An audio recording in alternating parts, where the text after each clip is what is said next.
दोस्तों, कहानी की शुरुआत होती है एक खौफनाक और अंधेरी गुफा में छुपी ड्रेसा नाम की लड़की को दिखाते हुए, जिसके हाथ में स्नाइपर थी और वो यहाँ बैठकर किसी का इंतजार कर रही थी। तभी हम इस गुफा से कुछ किलोमीटर दूर एक एयरपोर्ट को देखते हैं, जहाँ एक प्लेन लैंड करता है और उसमें से जैसे ही प्रेसिडेंट बाहर आते हैं, वैसे ही ड्रेसा उन्हें अपनी स्नाइपर से शूट कर खत्म कर देती है। और तभी यहाँ पर हमें पता चलता है कि ये कोई मामूली लड़की नहीं है, बल्कि ये एक बेहतरीन और खूंखार स्नाइपर है, जो कुछ इस तरह से प्रेसिडेंट पर निशाना लगाती है कि आसपास के लोगों को पता भी नहीं चलता कि प्रेसिडेंट पर किसने और कहां से गोली चलाई। खैर, अब ड्रेसा अपना काम खत्म करने के बाद बुलेट कवर को अपने पास रख लेती है। इसके बाद ड्रेसा अपनी माँ से मिलने उनकी ग्रेव पर जाती है, क्योंकि वो अब उसकी माँ इस दुनिया में नहीं थी। लेकिन जब वो ग्रेवयार्ड में पहुंचती है तो वो देखती है कि उसके पिता पहले से ही यहाँ बैठे हुए हैं। वो उनके पास जाकर उनसे बात करने की कोशिश करती है, लेकिन तभी ड्रेसा के पिता उसके सामने इस बात का खुलासा करते हैं कि वो अपनी बेटी के बारे में सब कुछ जानते हैं,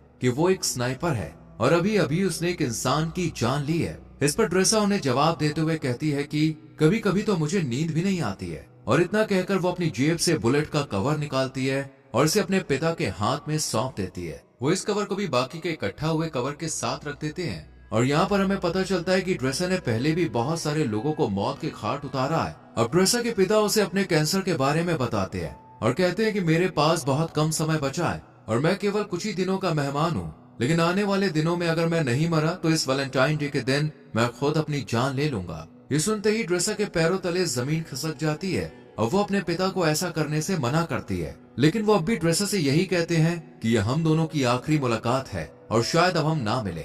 वहीं दूसरी तरफ हम लिवाई नाम के एक आदमी को देखते हैं, जिसे उसके बुरे सपनों ने परेशान कर रखा है। इसलिए लिवाई समुद्र के किनारे बैठकर अक्सर पोयम लिखता है और आज भी वो यहीं बैठा हुआ होता है। तभी लिवाई के पास अचानक एक मैसेज आता है, जिसमें उसे एक एड्रेस पर आने के लिए कहा जाता है। लिवाई मैसेज पढ़ते ही तुरंत अपनी गाड़ी यहाँ से लेकर निकल जाता है और उस एड्रेस पर पहुंच जाता है। वो जैसे ही घर के अंदर एंटर करता है तो यहाँ उसकी मुलाकात एक लेडी से होती है, जिसका नाम होता है बार्थोलोम्यू। और इन दोनों की बातों से हमें पता चलता है कि लिवाई पहले मिलिट्री में एक स्नाइपर हुआ करता था, लेकिन अब उसने इस काम से रिटायरमेंट ले ली है और अपना ज्यादातर समय घर पर ही बिताता है। यहाँ बार्थो लिवाई से बात करती है और उसे एक नया मिशन सौंपते हुए कहती है कि मैं तुम्हें किसी दूसरी जगह भेजना चाहती हूँ, क्योंकि तुम एक बहुत अच्छे स्नाइपर हो, इसलिए ये काम सिर्फ तुम ही कर सकते हो। साथ ही वो लिवाई से ये भी पूछती है कि क्या तुम्हारी फैमिली में कोई ऐसा है जो तुम्हारे जाने के बाद तुम्हें मिस करे, क्योंकि हो सकता है कि तुम वहाँ जाने के बाद उन्हें कभी न मिल पाओ। ये सुनकर लिवाई थोड़ा सोच में पड़ जाता है और बार्थो से कहता है कि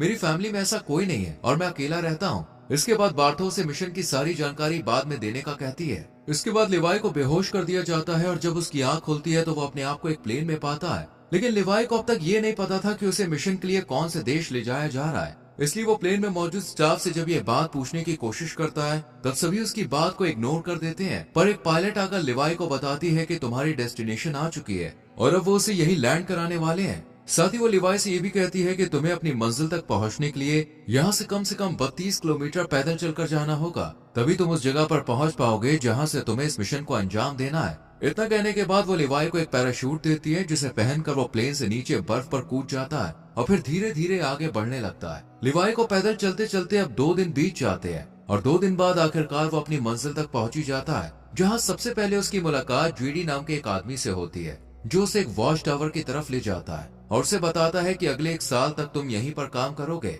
मैंने भी यहाँ पर 1 साल तक काम किया है, लेकिन अब मेरा टाइम पूरा हो चुका है, इसलिए अब तुम्हें ये काम सौंपा गया है। हालांकि लिवाई को अब भी समझ नहीं आ रहा था कि आखिर उसे क्या काम करना है। यही सवाल जब वो जेडी से पूछता है तब वो उसे बताता है कि यहाँ एक बहुत ही गहरी खाई है, जिसे जॉर्ज नाम दिया गया है। बस लिवाई को इसी की पहरेदारी करनी है और कुछ भी नहीं करना है। इसके बाद वो लिवाई को यहाँ के रूल्स बताते हुए कहता है कि वो महीने में सिर्फ एक बार ही इन लोगों से कांटेक्ट कर सकता है और उसके टावर का नाम वेस्ट टावर है, जबकि दूसरी तरफ एक ईस्टर्न टावर भी मौजूद है। लेकिन वहाँ के लोगों से लिवाई को किसी भी तरह की कोई बातचीत नहीं करनी है, क्योंकि उसका काम सिर्फ अपने मिशन पर ध्यान देना है और ईस्टर्न टावर वाले भी केवल अपने मिशन पर ही फोकस रखते हैं। साथ ही वो लिवाई को ये भी बताता है कि वो 1 साल तक किसी से भी कांटेक्ट नहीं कर सकता और यहाँ एक ऑटोमेटिक गन भी है, जिसे हर रोज लिवाई को रीलोड करना होगा अगर उनमें गोलियां नहीं है तो। इसके अलावा नीचे बहुत सारी माइंस भी हैं, अगर उनमें किसी तरह का कोई विस्फोट होता है तो लिवाई को उन्हें भी देखना होगा। हालांकि लिवाई को अब तक समझ नहीं आ रहा था कि आखिर उसका मिशन है क्या,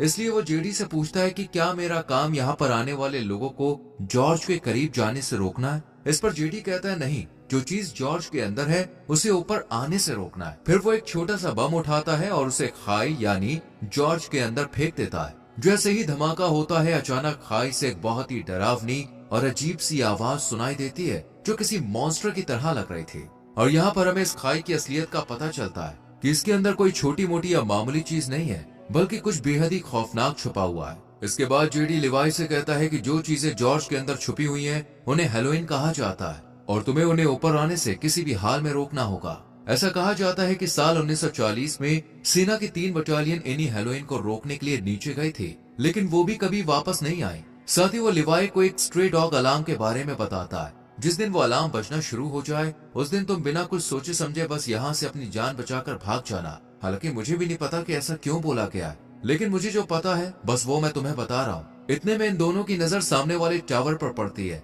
जहाँ अब किसी नए अफसर को अपॉइंट किया गया था, क्योंकि पुराने अफसर को 1 साल पूरा हो चुका था। अब जेडी लिवाई को खाने पीने के बारे में बताते हुए कहता है कि उसका 1 साल के खाने का इंतजाम यहाँ कर दिया गया है, बाकी अगर वो चाहे तो शिकार भी कर सकता है। वहीं जेडी लिवाई के सामने इस बात का भी खुलासा करता है कि ये जगह 75 सालों से सीक्रेट रही है और किसी को भी इसके बारे में कुछ नहीं पता है, और हमें भी आने वाले टाइम में इस जगह को सीक्रेट ही रखना है। इतना कहने के बाद जेडी यहाँ से निकलकर बाहर आ जाता है और सिग्नल देने के लिए जैसे ही स्मोक करता है, तब एक हेलीकॉप्टर उसे लेने के लिए आ जाता है और जेडी इसमें चढ़ जाता है। लेकिन हेलीकॉप्टर में मौजूद अफसर पहले उससे उसकी आइडेंटिटी पूछता है और फिर उसे शूट कर मार देता है, जिससे हमें पता चलता है कि ये जगह इतनी सीक्रेट है कि यहाँ से किसी को भी बाहर जाने नहीं दिया जाता है। इधर हम लिवाई को देखते हैं जो बिल्कुल वैसे ही करता है जैसा उसे बताया गया था। वो ऑटोमेटिक गन के अंदर गोलियां डालता है और आसपास का जायजा लेने लग जाता है। जब पूरा 1 महीना गुजर जाता है, तब वो यहाँ से किसी को कांटेक्ट करने की कोशिश करता है और उन्हें बताता है कि मेरा किसी भी दुश्मन से कोई आमना सामना नहीं हुआ है। इतना कहकर वो कॉल कट कर देता है, क्योंकि उसे बस इतनी ही बातें करने की इजाजत दी गई थी और ये मैसेज उसे हर महीने में केवल 1 बार ही भेजना है। इसके बाद वो अलमारी में रखी किताबें पढ़ने लगता है कि तभी उसकी नजर दीवार पर लिखे हुए कुछ मैसेज पर पड़ती है, जो यहाँ रहने वाले इंसानों ने अपने अपने एक्सपीरियंस के हिसाब से लिखे थे। इन्हें पढ़ने के बाद लिवाई बाहर आ जाता है और एक टेलीस्कोप की मदद से दूसरे टावर को देखने की कोशिश करता है, जहाँ उसे एक लड़की बैठी हुई दिखाई देती है, जो कि कोई और नहीं बल्कि ड्रेसा ही थी। ड्रेसा की खूबसूरती देखकर लिवाई उसे देखता ही रह जाता है, लेकिन बात करने की कोशिश नहीं करता, क्योंकि उसे दूसरे वॉच टावर से कांटेक्ट करने के लिए मना किया गया था। इसी तरह लिवाई को यहाँ 2 से 3 महीने बीत जाते हैं और अब ड्रेसा भी उसके बारे में जान चुकी थी। इसलिए एक दिन जब उसका बर्थडे होता है, तब वो लिवाई से बात करने का फैसला करती है और एक पेपर पर लिखकर लिवाई से उसका नाम पूछती है। ये देखने के बाद वो भी एक बोर्ड उठाता है और उसके जरिए ड्रेसा को बातचीत करने से मना करता है, लेकिन ड्रेसा फिर भी उसे अपना नाम बता देती है, जिसके बाद लिवाई भी ज्यादा ना सोचते हुए अपना नाम लिख देता है और इस तरह दोनों में दोस्ती हो जाती है। एक दिन जब लिवाई को पता चलता है कि ड्रेसा एक स्नाइपर है, तो वो उसका टेस्ट लेने के लिए उसके सामान पर निशाना लगाता है, जिसके बाद ड्रेसा भी अपने आप को प्रूव करने के लिए स्नाइपर उठाती है और उसके वॉच टावर पर निशाना लगाती है। लेकिन तभी उसकी नजर कुछ मॉन्स्टर पर पड़ती है, जो कि खाई में से बाहर आ रहे थे। वो जल्दी से लिवाई को इशारा करके ये बात बताने की कोशिश करती है, जिसके बाद वो उन मॉन्स्टर पर ताबड़तोड़ फायरिंग शुरू कर देता है, लेकिन उनकी तादाद बहुत ज्यादा थी, इसलिए ड्रेसा भी लिवाई की मदद करती है और अपने वॉच टावर से ही उन मॉन्स्टर का खात्मा कर देती है। पर इसी दौरान एक मॉन्स्टर उसके पास पहुंच जाता है, जो देखने में आधा इंसान और आधा जानवर जैसा था। ड्रेसा जब उसे देखती है तो वो अपनी जान बचाने के लिए उस पर गोली चलाने की कोशिश करती है, लेकिन कोई फायदा नहीं होता और वो मॉन्स्टर लगातार ड्रेसा की तरफ बढ़ता रहता है। लेकिन सही वक्त पर लिवाई उसे शूट कर उसकी जान ले लेता है और ड्रेसा को बचा लेता है। इसके बाद अगले दिन लिवाई माइंस के अंदर जाता है, जहां अचानक खाई में से एक छोटा सा ड्रोन निकलता है और उड़कर यहाँ से चला जाता है। लेकिन उसके जाने से पहले लिवाई और ड्रेसा दोनों इसे देख लेते हैं, लेकिन इन्हें पता नहीं होता कि आखिर ये है क्या। इस तरह इन दोनों को यहाँ कुछ महीने और बीत जाते हैं और अब दिसंबर का महीना शुरू हो चुका था, जहाँ एक दिन अब लिवाई ड्रेसा से मिलने का फैसला करता है और वो अपने आरपीजी में जहाँ मिसाइल डाली जाती है, उस जगह पर एक रस्सी को बांध देता है। उसे ऐसा करते हुए ड्रेसा भी देख लेती है, लेकिन उसे भी समझ नहीं आता कि आखिर लिवाई करना क्या चाहता है। इतने में लिवाई इस मिसाइल को दूसरी तरफ छोड़ देता है, जो कि एक रस्सी के सहारे बंधी हुई थी, और ये रस्सी ड्रेसा के पास पहुंच जाती है, जिसके बाद वो इसे एक पेड़ से बांध देती है और फिर लिवाई इसके सहारे यहाँ से दूसरे वॉच टावर तक पहुंच जाता है। इधर ड्रेसा जब उसे देखती है तो उसे बहुत ज्यादा खुशी होती है, पर वो लिवाई को गले लगाने से पहले उसे नहाने के लिए कहती है और खुद सीसीटीवी कैमरे की मदद से लिवाई को नहाता हुआ देखती है। इसके बाद ये दोनों एक दूसरे से बहुत सारी बातें करते हैं और इस दौरान ड्रेसा लिवाई से पूछती है कि तुमने सबसे लंबा शॉट कब मारा था। इस पर लिवाई बताता है कि मैंने 3240 मीटर दूर से एक आदमी को मार गिराया था और पहले मैं मरीन में काम किया करता था। इसके बाद वो ड्रेसा से पूछता है कि आखिर इस जगह में ऐसा क्या है जो इसे इतना सीक्रेट रखा गया है। तब ड्रेसा उसे ज्यादा ना सोचने और अपने काम से काम रखने के लिए कहती है। साथ ही उसे अपने पिता के बारे में भी बताती है जो शायद अब तक मर चुके होंगे। इसके बाद वो म्यूजिक प्ले करती है और लिवाई से डांस करने के लिए कहती है, जिसके बाद ये दोनों साथ में डांस करते हैं और एक दूसरे के करीब आकर यही सारी हदें पार कर देते हैं। इसी दौरान लिवाई ड्रेसा को अपनी कविताओं के बारे में बताने लगता है और उससे कहता है कि मैंने तुम्हारे लिए भी एक पोएम लिखी है। इतना सुनते ही ड्रेसा उसे पोएम सुनाने के लिए कहती है, लेकिन लिवाई उसे ये कहकर मना कर देता है कि जब हम दोनों यहाँ से निकल जाएंगे तब मैं तुम्हें वो पोएम दे दूंगा। अब सुबह होते ही लिवाई यहाँ से जाने का फैसला करता है, लेकिन जैसे ही वो बीच रास्ते में पहुंचता है तो देखता है कि मॉन्स्टर उसके वॉच टावर पर चढ़ रहे हैं। पर टावर पर लगी माइन से जब वो टकराते हैं तो एक बहुत बड़ा धमाका होता है जिसमें लिवाई की रस्सी जल जाती है और वो इस खाई में गिर जाता है। इधर ड्रेसा भी ये सब देख रही होती है, इसलिए वो लिवाई को बचाने के लिए जल्दी से एक पैराशूट लेती है और बिना कुछ सोचे समझे खाई में कूद जाती है। जिसके बाद हम ड्रेसा को एक नदी में बहते हुए देखते हैं जो कि इसी खाई के अंदर मौजूद थी। वो किसी तरह अपने आप को बचाकर किनारे तक ले आती है।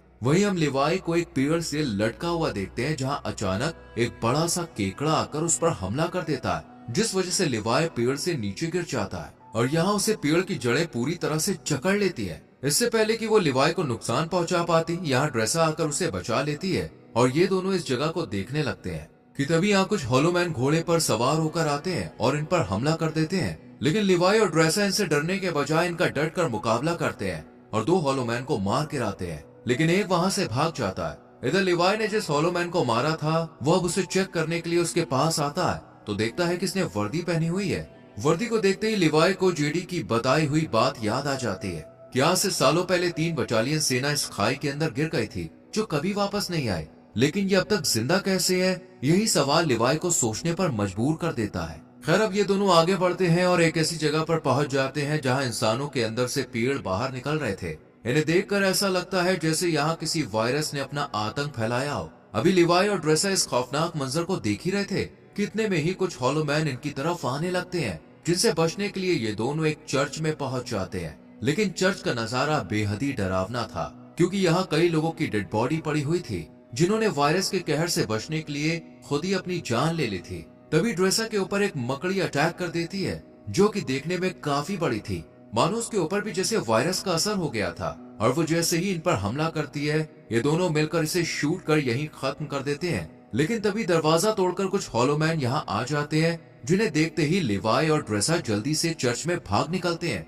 और पहाड़ों के बीच बनी एक सुरंग में पहुंच जाते हैं। और दरवाजे को आगे बंद करके जब इस सुरंग को अंदर से देखते हैं तो इन्हें एक तरह की लैब दिखाई देती है जहाँ पहले कभी एक्सपेरिमेंट किए गए थे। यहाँ इन्हें एक बैकअप जनरेटर भी मिलता है जिसे ये लोग स्टार्ट कर देते हैं और फिर लिवाई को यहाँ एक डीवीडी प्लेयर भी मिलता है। डीवीडी की इस कैसेट को जब ये दोनों प्ले करते हैं तो स्क्रीन पर एक लेडी दिखाई देती है जो इस जगह को लेकर अपने सीक्रेट मिशन के बारे में बताती है। साथ ही वो आगे ये भी कहती है कि हम यहाँ एक केमिकल मिसाइल बना रहे थे जिसमें बहुत सारे लोग मिलकर काम कर रहे थे, लेकिन एक दिन जब इस जगह पर भूकंप आया तो भूकंप की वजह से जो मिसाइल हमने तैयार की थी वो लीक होनी शुरू हो गई और इस तरह ये केमिकल आसपास फैल गया, जिसकी वजह से कई लोग इन्फेक्टेड हो गए और मैं भी इन्फेक्टेड हूँ।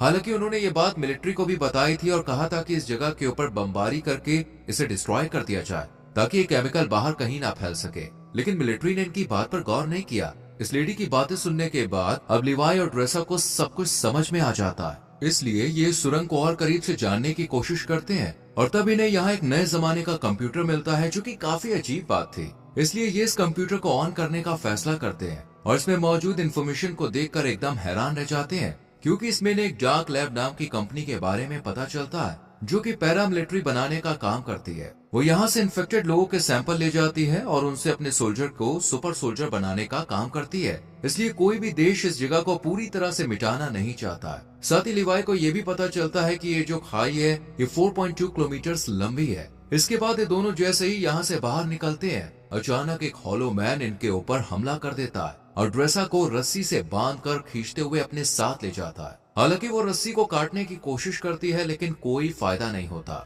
इधर लिवाई भी उसे ढूंढने के लिए इधर उधर भटकता रहता है और एक ऐसी जगह पर पहुंचता है जहां एक बहुत बड़ी मिसाइल मौजूद थी। वही हम ड्रेसा को एक पेड़ से लटका हुआ देखते हैं और वो हॉलो मैन भी उसके सामने ही खड़ा होता है, जिससे ड्रेसा उसे खोलने के लिए कहती है। लेकिन वो जब उसकी बात नहीं सुनता तो वो खुद ही किसी तरह अपने हाथों को खोलकर उस पर अटैक कर देती है। काफी देर तक इन दोनों में लड़ाई जारी रहती है। इतने में ही यहाँ लिवाई भी आ जाता है और हॉलो मैन को शूट कर ड्रेसा को बचा लेता है। लेकिन जब वो वर्दी पर उसका नाम देखता है तब उसे पता चलता है कि वॉच टावर पर पहरेदारी देने वाला ये पहला इंसान था जो बाद में इन्फेक्टेड हो गया। इसलिए ये दोनों अब यहाँ से निकलने का फैसला करते हैं और यहाँ खड़ी एक कार के अंदर नई बैटरी डालकर उसे एक रस्सी से बांध देते हैं। जैसी कार ऊपर की तरफ जाने लगती है, अचानक यहाँ बहुत सारे हॉलो मैन आ जाते हैं और इन पर हमला कर देते हैं। पर ये दोनों अपनी स्नाइपर से इनमें से कई हॉलो मैन को मौत के घाट उतार देते हैं। लेकिन एक वक्त पर आकर जब इनकी गोलियां खत्म हो जाती हैं, तो ये इनमें आग लगा देते हैं और एक पहाड़ी पर पहुंचकर इस कार को भी नीचे धकेल देते हैं और फिर ये किसी तरह ईस्टर्न टावर तक पहुंच जाते हैं। लेकिन इन्हें इस बात का डर होता है कि इनमें से कोई इन्फेक्टेड ना हो गया, इसलिए लिवाई अगले दिन रस्सी की मदद से अपने वॉच टावर पर पहुंच जाता है, जहां बार्थोस से कांटेक्ट कर पूछती है कि क्या तुम जॉर्ज के अंदर गए थे। इस पर लिवाई मना कर देता है। ये सुनकर बार्थोस से कहती है कि हो सकता है कि दूसरे टावर का कोई अफसर जॉर्ज में गया हो, क्योंकि किसी ने हमारे कंप्यूटर को स्टार्ट किया है, इसलिए अब तुम्हें उसे मारना होगा। हालांकि बार्थो ने पहले ही सीसीटीवी फुटेज में देख लिया था कि ये दोनों जॉर्ज में गए थे, लेकिन वो लिवाई के सामने इस बात का इजहार नहीं करती है, बल्कि खुद ही अगले दिन यहाँ आ जाती है। लेकिन इसके हेलीकॉप्टर को लिवाई और ड्रेसा दोनों देख लेते हैं और इन्हें पता चल जाता है कि ये इन्हें मारने के लिए यहाँ पे आई है, इसलिए ये जल्दी से जंगल की तरफ भाग जाते हैं। लिवाई को पता था कि 4.2 किलोमीटर को पार करने के बाद ये खाई आपस में मिल जाती है और फिर वो ड्रेसा से मिल सकता है, इसलिए ये वॉच टावर के एंटीना पर हमला करता है और यहाँ अलार्म बजना शुरू हो जाता है, यानी कि यहाँ अगले 2 मिनट में स्ट्रे डॉग मोड ऑन हो जाएगा और ये जगह अपने आप डिस्ट्रॉय हो जाएगी।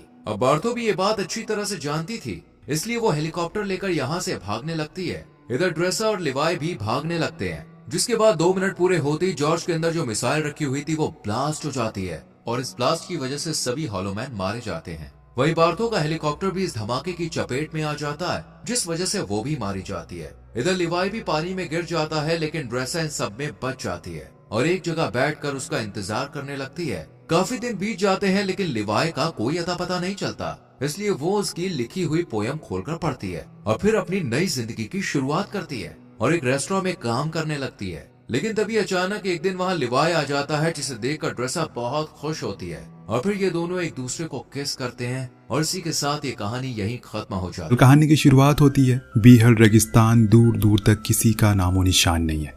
इस बीच हम यूनुस नाम के आदमी को देखते हैं जो बहुत ही जल्दी में है। वो बार बार पीछे भी देख रहा है, शायद उसका कोई पीछे कर रहा है, शायद उसे किसी बात की फिक्र है, इसीलिए वो अपनी कार को एक पहाड़ के नीचे रोकता है और फौरन एक बैग को लेकर ऊपर उसी पहाड़ पर चढ़ना शुरू करता है, जहां वो एक कुल्हाड़ी से गड्ढा खोदकर उसी में वो बैग डाल देता है। यहाँ हम उस बैग की हल्की सी झलक देख पाते हैं, शायद उसमें डॉलर थे, लेकिन कंफर्म बता नहीं सकते। खैर वो उसको वहीं गाड़ कर नीचे उतर आता है और कार को लेकर जाने लगता है, पर इतने में वहां पर पुलिस आ जाती है जो उसे बहुत देर से फॉलो कर रही थी। दरअसल दोस्तों उसने बैंक को लूटा था, इसीलिए उसे पुलिस अपने साथ ले जाती है और 3 साल की सजा सुनाई जाती है। अब जब वो जेल से रिहा होता है तो काफी कुछ बदल गया था उस शहर में, लेकिन वो सबसे पहले अपने उस बैग को लेने के लिए जाता है उसी पहाड़ पर। लेकिन वहां वो जैसे ही टैक्सी से उतरता है, वो जो देखता है उसके तो होश ही उड़ जाते हैं।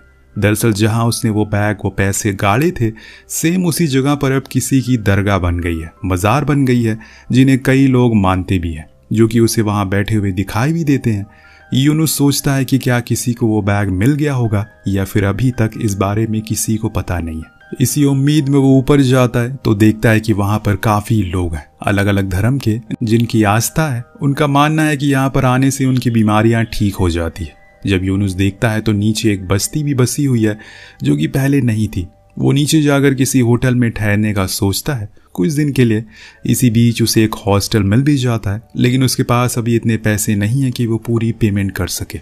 वो वहाँ के ओनर से कहता भी है कि मैं बाकी पैसे बाद में दे दूंगा, लेकिन वो मना कर देता है। तभी सलीम नाम का आदमी वहाँ आ जाता है जो कि उसी होटल में ठहरा हुआ था। वो उसको मुसीबत में देखकर उसकी पेमेंट कर देता है और कहता है कि आप रूम में जाकर मुझे मेरे पैसे दे देना। वो हाँ करता है और फिर अपने रूम कीज लेकर रूम पर चला जाता है। लेकिन तभी उसे फिर से सलीम मिलता है, जो उसे पूछता है कि क्या आपको कोई बीमारी है। यूनुस फ्रस्ट्रेशन में कहता है कि आप मुझसे इतने सवाल क्यों कर रहे हो। तो वो कहता है कि मुझे लगा कि आप यहाँ पर इलाज करवाने के लिए आए। तो यूनुस कहता है कि ऐसा कुछ नहीं है, मैं एकदम ठीक हूँ, असल में मैं कुछ ढूंढ रहा हूँ। जो सुनकर वो कहता है कि ओ, मुझे तो पता ही नहीं था कि आप वैज्ञानिक हैं। जो सुनकर वो उसकी हाँ में हाँ मिला देता है फिलहाल के लिए। दूसरी तरफ हम बाप और बेटे को देखते हैं, जो कि इसी टाउन में रहकर खेती का काम करते हैं। हसन अपने पिता सलमान के पास आकर उनसे कहता है कि चलिए खाना खा लेते हैं। तभी उनकी नज़र बैग पर पड़ती है, जिसे देखकर वो पूछते हैं कि ये कहाँ से मिला तुम्हें। वो बताता है कि ये मेरे दोस्त ने दिया है, क्योंकि अब वो इस गाँव को छोड़कर जा रहा है। ये सुनकर उसके पिता वापस खेत की ओर चले जाते हैं और कहते हैं कि थोड़ी देर में घर वो आ जाएंगे। इसके बाद हम उसी पहाड़ के नीचे एक और टैक्सी को रुकते हुए देखते हैं, जिसमें से एक कलाम नाम का आदमी बाहर आता है। वो भी उस मज़ार को देखने लगता है, जिसके बाद उस गांव की ओर चला जाता है और एक क्लिनिक के बाहर रुकता है, क्योंकि वो एक डॉक्टर है और उसकी गवर्नमेंट पोस्टिंग यहीं पर हुई है। अंदर से एक बूढ़ा आदमी निकलता है, जो उसे अंदर आने को बोलता है। उससे कहता है कि हम लोग आपका ही इंतज़ार कर रहे थे। इसके बाद वो उसका रूम दिखा देता है, जो देखकर कलाम कुछ खास खुश नहीं था, क्योंकि वो बहुत छोटा था और गंदा भी था। वहीं देर रात मज़ार के बाहर कोई बंदा एक कुत्ते के साथ बैठा हुआ था। शायद वो उसकी रखवाली कर रहा है, जो देखकर यूनुस पीछे वाले रास्ते से उस पहाड़ पर चढ़ता है। लेकिन इस बीच कोई और अनजान आदमी भी उस पहाड़ पर आ जाता है, जो कि असल में उन सिक्कों को चुराने के लिए आया था, जो कि लोगों ने यहाँ पर चढ़ाए थे। लेकिन इतने में वहां पर यूनुस आ गया था, जिसको लगता है कि यही वो बंदा है जो यहाँ की रखवाली कर रहा है। इसीलिए वो उसके सर पर वार करता है। लेकिन ऐसे में वो तो चोर था, जो असल में बंदा वो पीछे से उसकी चीख सुनकर आने लगता है। इसीलिए यूनुस फौरन नीचे उतरने लगता है और सुबह हम देखते हैं कि हसन के पिता सलमान उससे कहते हैं कि मैंने रेडियो पर सुना था कि इस बार ये बादल हमारे गाँव की ओर आ रहे हैं, शायद बारिश होने वाली है। तो वो कहता है कि आप तो ये हर बार ही सुनते हैं और इस बात को अब 10 साल हो गए, तब से बारिश हो ही नहीं रही है। मुझे तो लगता है कि ये जगह ही मनहूस है, हमें यहाँ से चले जाना चाहिए। मेरे सारे दोस्त भी यहाँ से चले गए हैं। पर सलमान कुछ नहीं कहते। उधर मज़ार की रखवाली करने वाला आदमी अजीज़ अपने बेटे को उसके काम पर भेज देता है, क्योंकि अब उसका काम ख़त्म हो चुका है। वहीं यूनुस, जो कि एक नाई की दुकान पर जाता है, जहाँ पर उसे सलीम दिख जाता है, वही आदमी जिसने उसको होटल के पैसे दिए थे, जो उसे देखकर वहीं बैठे हुए लोगों को बताता है कि ये वैज्ञानिक है, यहाँ पर कुछ ढूंढने के लिए आए हैं। जो सुनकर सैलून वाला बोलता है पहले आप आ जाइए, क्योंकि आप तो ज़्यादा बिजी होंगे। देन वो बात करते करते उसके बाल काटना शुरू करता है। इतने में वहाँ पर अजीज़ आ जाता है, उस मज़ार का रखवाला, जिसे देखकर सलीम कहता है कि तुम तो हमारे हीरो। जिसे सुनकर वो नाई बोलता है अच्छा बताओ तो वहाँ हुआ क्या था। तो अजीज़ पूरी कहानी बताना शुरू करता है, जिसमें आधी सच्ची तो आधी झूठी होती है। लेकिन वो इतना ज़रूर कहता है कि उसके साथ एक और आदमी था, जो कि पहाड़ से नीचे उतर गया, लेकिन मैं उसे पकड़ नहीं पाया।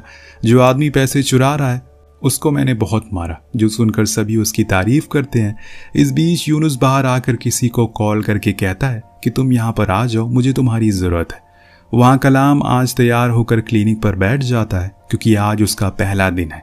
यहाँ पर कुछ ही देर में उसकी पहली पेशेंट भी आती है, जो उसको देखकर मुस्कुराती रहती है। तब कलाम उनसे पूछता है कि आपको क्या हुआ है। वो बताती है कि उनके सर में दर्द है पिछले 20 सालों से, जिसके लिए वो बूढ़ा आदमी, जो कि उसका असिस्टेंट है, वो उन्हें एक पीले कलर की टैबलेट देता है और जाने को कहता है। दिन दूसरी पेशेंट आती है, वो भी लेडी थी, जिनकी बीमारी ये थी कि उन्हें सिर्फ मंडे और फ्राइडे को ही खांसी आती है। अब ये सुनकर कलाम हैरान था कि ऐसा कैसे हो सकता है। फिर इतने में उसका असिस्टेंट उस लेडी को भी वही पीली टैबलेट देकर जाने को कहता है। अब कलाम परेशान है कि क्या सभी औरतें ही हैं, कोई आदमी नहीं आया यहाँ पर। यही जानने के लिए वो बाहर जाता है तो देखता है कि वहाँ पर बस औरतें ही थी, जो उसे देखकर स्माइल कर रही थी। उसे बहुत ही अजीब लगता है, इसीलिए वो अंदर अपने असिस्टेंट से पूछता है कि क्या कोई मर्द बीमार नहीं पड़ता। तब वो बताता है कि जो भी बीमार होते हैं वो उस मज़ार पर जाकर ठीक हो जाते हैं। ये सारी औरतें बस यहाँ पर टाइम पास करने के लिए आई हैं, क्योंकि अभी यहाँ पर कोई भी डॉक्टर नहीं आया आपसे पहले। ये सुनकर कलाम का सर घूम जाता और उसे बहुत ही गुस्सा आता है, क्योंकि वो तो अपनी प्रैक्टिस के लिए यहाँ पर आया था ताकि वो एक अच्छा डॉक्टर बने, लेकिन यहाँ तो उसके साथ मोह मोह हो गया। अब उसे कुछ समझ नहीं आ रहा। इसके बाद हम हसन को देखते हैं, जो अपने पिता से कहता है कि मुझे यहाँ पर नहीं रहना, मेरा दम घुटता है। तो वो कहते हैं कि ठीक है चले जाओ, लेकिन याद रखना कि तुम अपनी ज़मीन को धोखा दे रहे हो। तो हसन बोलता है कि आप भी चलो, लेकिन सलमान अपना मुंह फेर लेता है, यानी कि वो उसकी ना है। अब एक रात हम फिर से यूनुस को देखते हैं, उसका दोस्त भी यहाँ आ गया है। दोनों आज पूरे प्लान के साथ आए हुए हैं उस बैग को निकालने के लिए, क्योंकि अब बहुत दिन हो गए।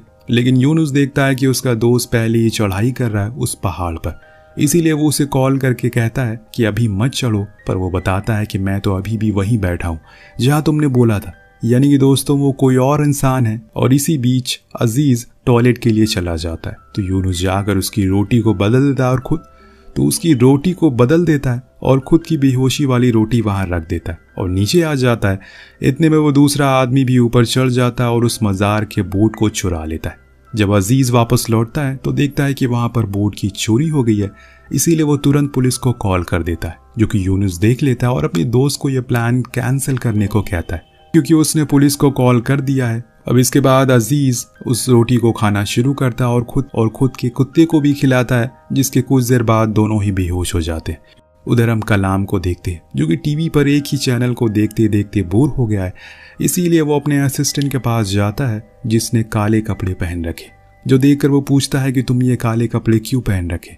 तब वो उसे अंदर आने को कहता है, जहाँ कलाम उस मज़ार का बोर्ड उसके बेड पर देखता है, जिससे वो समझ जाता है कि असल में पुलिस किस लिए आई थी। लेकिन वो उसे भरोसा दिलाता है कि वो किसी को कुछ नहीं बताएगा। तब उसका असिस्टेंट कहता है कि मैं अपनी ज़िंदगी से बोर हो गया हूँ, इसीलिए मैं आज टेस्ट करने चला गया। जो गार्ड वहाँ पर है वो कितना सतर्क बैठा, लेकिन वो तो एक बूढ़े आदमी से भी हार गया। जो सुनकर कलाम हंसने लगता है और खुद ही मन सोचता है कि यार वो कहाँ आ गया, किस जगह पर सरकार ने उसे भेज दिया। वेल अगले दिन अब जब अजीज शेविंग के लिए जाता है तो सभी बंदे उसकी ओर पिछली बारी जितनी खुशी से देख रहे थे, इस बारी उतने ही गुस्से से देखते हैं। उधर सलमान अपने एक दोस्त को लेकर खेत में जाता है और कहता है कि उन्हें अब गॉड से प्रे करना होगा, तभी यहाँ पर बारिश होगी, क्योंकि वो हमसे किसी बात पर बहुत नाराज है। इधर जब यूनुस का पार्टनर सैले ऊपर मज़ार पर जाता है तो देखता है कि वहां पर एक औरत अपनी माँ के पैरों में उसी सिक्के वाले बाउल का पानी लगा रही है, जिससे वो फिर से चलना शुरू कर दे। ये देखकर सैले को लगता है कि जरूर ये कोई चमत्कारी मज़ार होगी, तभी लोग इसे इतना मानते हैं।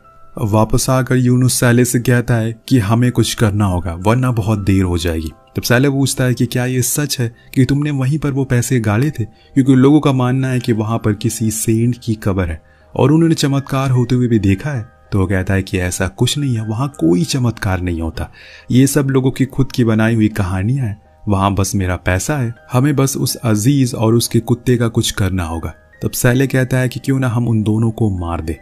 तो यूनुस कहता है कि जिससे कि पुलिस हमें सबसे पहले आकर पकड़ लेगी, जैसे हमारा रिकॉर्ड है, ये सबसे बड़ी बेवकूफ़ी होगी, हमें दिमाग से काम लेना होगा। लेकिन अगले दिन सैले जब अपनी कार में होता है तो देखता है कि वहां पर अजीज का बेटा अपनी बकरियों को चला रहा है, उसके पीछे पीछे उसका कुत्ता भी है, इसीलिए वो बिना देरी किए उसके ऊपर कार को चढ़ा देता है।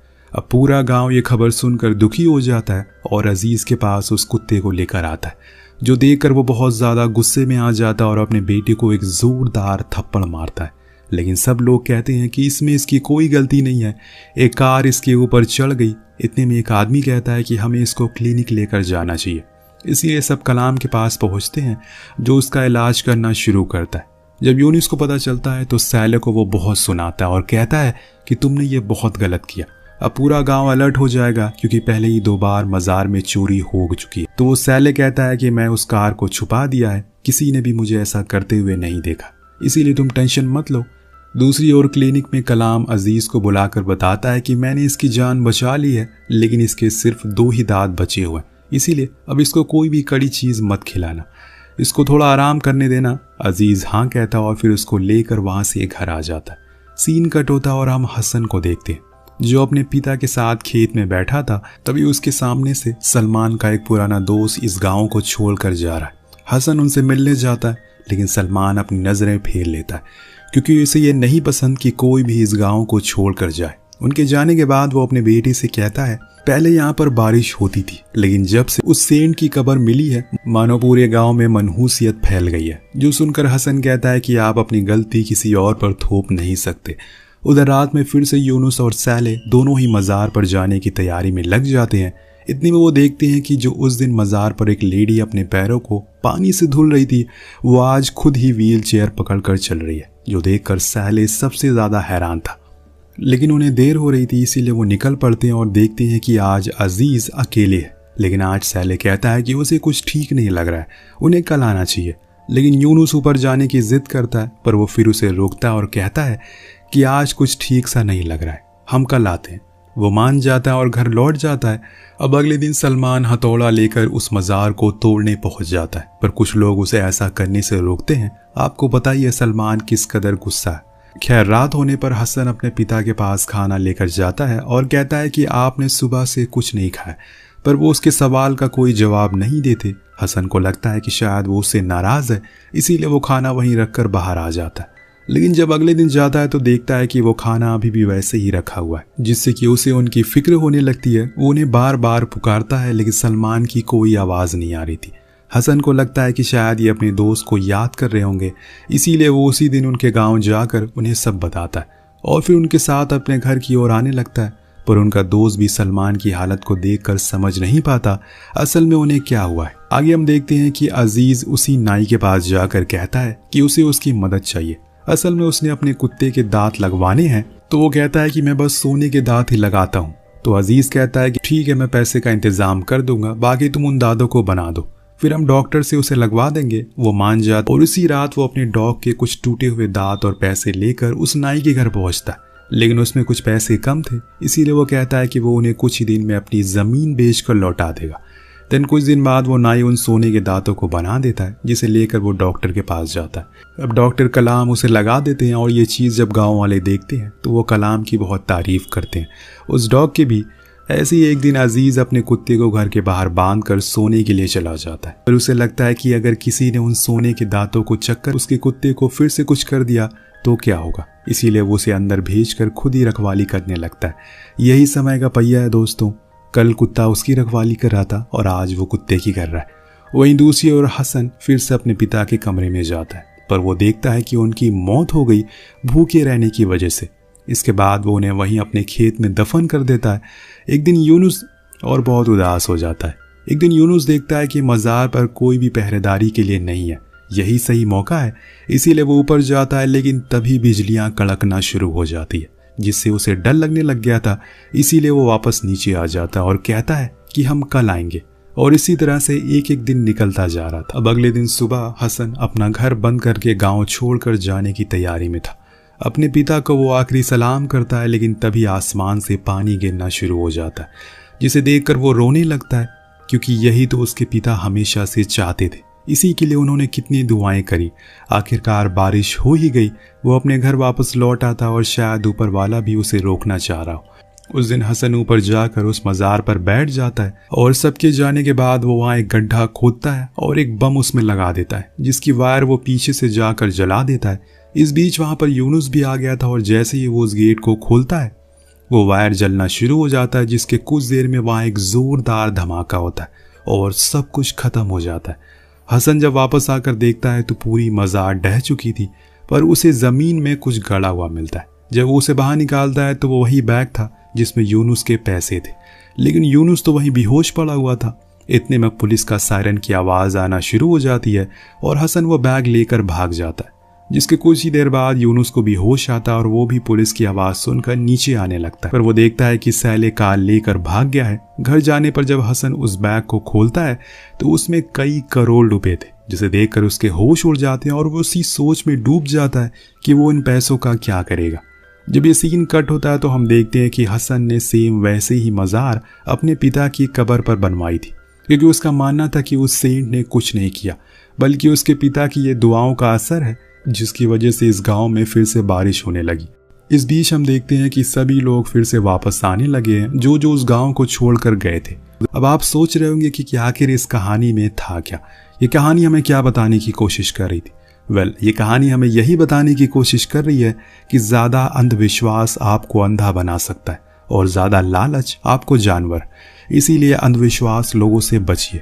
आपको कहानी कैसी लगी नीचे कमेंट करके ज़रूर बताएगा।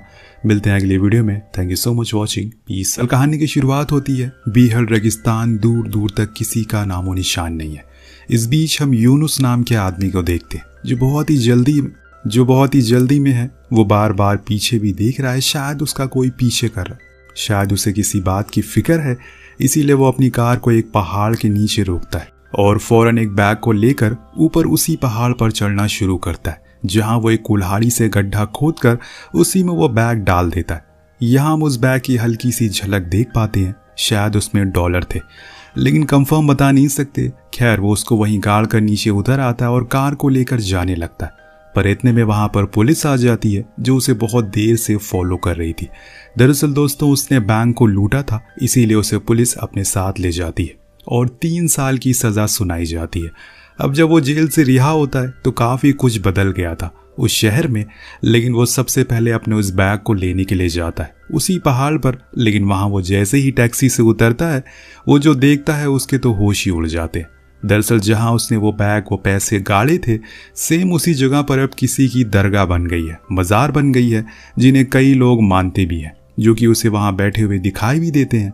यूनुस सोचता है कि क्या किसी को वो बैग मिल गया होगा या फिर अभी तक इस बारे में किसी को पता नहीं है। इसी उम्मीद में वो ऊपर जाता है तो देखता है कि वहां पर काफी लोग हैं, अलग अलग धर्म के, जिनकी आस्था है। उनका मानना है कि यहाँ पर आने से उनकी बीमारियां ठीक हो जाती है। जब यूनुस देखता है तो नीचे एक बस्ती भी बसी हुई है जो कि पहले नहीं थी। वो नीचे जाकर किसी होटल में ठहरने का सोचता है कुछ दिन के लिए।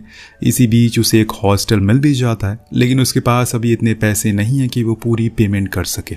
वो वहाँ के ओनर से कहता भी है कि मैं बाकी पैसे बाद में दे दूंगा, लेकिन वो मना कर देता है। तभी सलीम नाम का आदमी वहाँ आ जाता है जो कि उसी होटल में ठहरा हुआ था। वो उसको मुसीबत में देखकर उसकी पेमेंट कर देता है और कहता है कि आप रूम में जाकर मुझे मेरे पैसे दे देना। वो हाँ करता है और फिर अपने रूम कीज लेकर रूम पर चला जाता है। लेकिन तभी उसे फिर से सलीम मिलता है जो उसे पूछता है कि क्या आपको कोई बीमारी है। यूनुस फ्रस्ट्रेशन में कहता है कि आप मुझसे इतने सवाल क्यों कर रहे हो। तो वो कहता है कि मुझे लगा कि आप यहाँ पर इलाज करवाने के लिए आए। तो यूनुस कहता है कि ऐसा कुछ नहीं है, मैं एकदम ठीक हूँ, असल में मैं कुछ ढूंढ रहा हूँ। जो सुनकर वो कहता है कि ओ, मुझे तो पता ही नहीं था कि आप वैज्ञानिक हैं। जो सुनकर वो उसकी हाँ में हाँ मिला देता है फिलहाल के लिए। दूसरी तरफ हम बाप और बेटे को देखते हैं जो कि इसी टाउन में रहकर खेती का काम करते हैं। हसन अपने पिता सलमान के पास आकर उनसे कहता है कि चलिए खाना खा लेते हैं। तभी उनकी नज़र बैग पर पड़ती है, जिसे देखकर वो पूछते हैं कि ये कहाँ से मिला तुम्हें। वो बताता है कि ये मेरे दोस्त ने दिया है क्योंकि अब वो इस गांव को छोड़कर जा रहा है। ये सुनकर उसके पिता वापस खेत की ओर चले जाते हैं और कहते हैं कि थोड़ी देर में घर वो आ जाएंगे। इसके बाद हम उसी पहाड़ के नीचे एक और टैक्सी को रुकते हुए देखते हैं, जिसमें से एक कलाम नाम का आदमी बाहर आता है। वो भी उस मज़ार को देखने लगता है, जिसके बाद उस गांव की ओर चला जाता है और एक क्लिनिक के बाहर रुकता है क्योंकि वो एक डॉक्टर है और उसकी गवर्नमेंट पोस्टिंग यहीं पर हुई है। अंदर से एक बूढ़ा आदमी निकलता है जो उसे अंदर आने को बोलता है। उससे कहता है कि हम लोग आपका ही इंतज़ार कर रहे थे। इसके बाद वो उसका रूम दिखा देता है, जो देखकर कलाम कुछ खास खुश नहीं था क्योंकि वो बहुत छोटा था और गंदा भी था। वहीं देर रात मज़ार के बाहर कोई बंदा एक कुत्ते के साथ बैठा हुआ था, शायद वो उसकी रखवाली कर रहा है। जो देखकर यूनुस पीछे वाले रास्ते से उस पहाड़ पर चढ़ता है, लेकिन इस बीच कोई और अनजान आदमी भी उस पहाड़ पर आ जाता है, जो कि असल में उन सिक्कों को चुराने के लिए आया था जो कि लोगों ने यहाँ पर चढ़ाए थे। लेकिन इतने में वहां पर यूनुस आ गया था, जिसको लगता है कि यही वो बंदा है जो यहाँ की रखवाली कर रहा है। इसीलिए वो उसके सर पर वार करता है, लेकिन ऐसे में वो तो चोर था, जो असल में बंदा वो पीछे से उसकी चीख सुनकर आने लगता है। इसीलिए यूनुस फौरन नीचे उतरने लगता है और सुबह हम देखते हैं कि हसन के पिता सलमान उससे कहते हैं कि मैंने रेडियो पर सुना था कि इस बार ये बादल हमारे गाँव की ओर आ रहे हैं, शायद बारिश होने वाली है। तो वो कहता है कि आप तो ये हर बारिश सुनते हैं और इस बात को अब 10 साल हो गए, तब से बारिश हो ही नहीं रही है। मुझे तो लगता है कि ये जगह ही मनहूस है, हमें यहाँ से चले जाना चाहिए। मेरे सारे दोस्त भी यहाँ से चले गए हैं। पर सलमान कुछ नहीं कहते। उधर मज़ार की रखवाली करने वाला आदमी अजीज़ अपने बेटे को उसके काम पर भेज देता है क्योंकि अब उसका काम ख़त्म हो चुका है। वहीं यूनुस जो कि एक नाई की दुकान पर जाता है, जहाँ पर उसे सलीम दिख जाता है, वही आदमी जिसने उसको होटल के पैसे दिए थे, जो उसे देखकर वहीं बैठे हुए लोगों को बताता है कि ये वैज्ञानिक है, यहाँ पर कुछ ढूंढने के लिए आए हैं। जो सुनकर सैलून वाला बोलता है पहले आप आ जाइए क्योंकि आप तो ज़्यादा बिजी होंगे। देन वो बात करते करते उसके बाल काटना शुरू करता है। इतने में वहाँ पर अजीज़ आ जाता है, उस मज़ार का रखवाला, जिसे देखकर सलीम कहता है कि तुम तो हमारे हीरो। जिसे सुनकर वो नाई बोलता है, अच्छा बताओ तो वहाँ हुआ क्या था। तो अजीज पूरी कहानी बताना शुरू करता है, जिसमें आधी सच्ची तो आधी झूठी होती है। लेकिन वो इतना ज़रूर कहता है कि उसके साथ एक और आदमी था जो कि पहाड़ से नीचे उतर गया, लेकिन मैं उसे पकड़ नहीं पाया। जो आदमी पैसे चुरा रहा है उसको मैंने बहुत मारा। जो सुनकर सभी उसकी तारीफ करते हैं।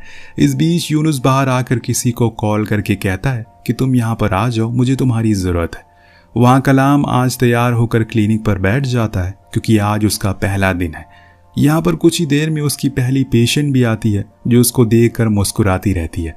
तब कलाम उनसे पूछता है कि आपको क्या हुआ है। वो बताती है कि उनके सर में दर्द है पिछले 20 सालों से, जिसके लिए वो बूढ़ा आदमी जो कि उसका असिस्टेंट है वो उन्हें एक पीले कलर की टैबलेट देता है और जाने को कहता है। दिन दूसरी पेशेंट आती है, वो भी लेडी थी जिनकी बीमारी ये थी कि उन्हें सिर्फ मंडे और फ्राइडे को ही खांसी आती है। अब ये सुनकर कलाम हैरान था कि ऐसा कैसे हो सकता है। फिर इतने में उसका असिस्टेंट उस लेडी को भी वही पीली टैबलेट देकर जाने को कहता है। अब कलाम परेशान है कि क्या सभी औरतें ही हैं, कोई आदमी नहीं आया यहाँ पर। यही जानने के लिए वो बाहर जाता है तो देखता है कि वहाँ पर बस औरतें ही थी जो उसे देखकर स्माइल कर रही थी। उसे बहुत ही अजीब लगता है, इसीलिए वो अंदर अपने असिस्टेंट से पूछता है कि क्या कोई मर्द बीमार नहीं पड़ता। तब वो बताता है कि जो भी बीमार होते हैं वो उस मज़ार पर जाकर ठीक हो जाते हैं। ये सारी औरतें बस यहाँ पर टाइम पास करने के लिए आई हैं क्योंकि अभी यहाँ पर कोई भी डॉक्टर नहीं आया आपसे पहले। ये सुनकर कलाम का सर घूम जाता और उसे बहुत ही गुस्सा आता है क्योंकि वो तो अपनी प्रैक्टिस के लिए यहाँ पर आया था ताकि वो एक अच्छा डॉक्टर बने, लेकिन यहाँ तो उसके साथ मोह मोह हो गया। अब उसे कुछ समझ नहीं आ रहा। इसके बाद हम हसन को देखते हैं जो अपने पिता से कहता है कि मुझे यहाँ पर नहीं रहना, मेरा दम घुटता है। तो वो कहते हैं कि ठीक है चले जाओ, लेकिन याद रखना कि तुम अपनी ज़मीन को धोखा दे रहे हो। तो हसन बोलता है कि आप भी चलो, लेकिन सलमान अपना मुंह फेर लेता है, यानी कि वो उसकी ना है। अब एक रात हम फिर से यूनुस को देखते हैं, उसका दोस्त भी यहाँ आ गया है। दोनों आज पूरे प्लान के साथ आए हुए हैं उस बैग को निकालने के लिए, क्योंकि अब बहुत दिन हो गए।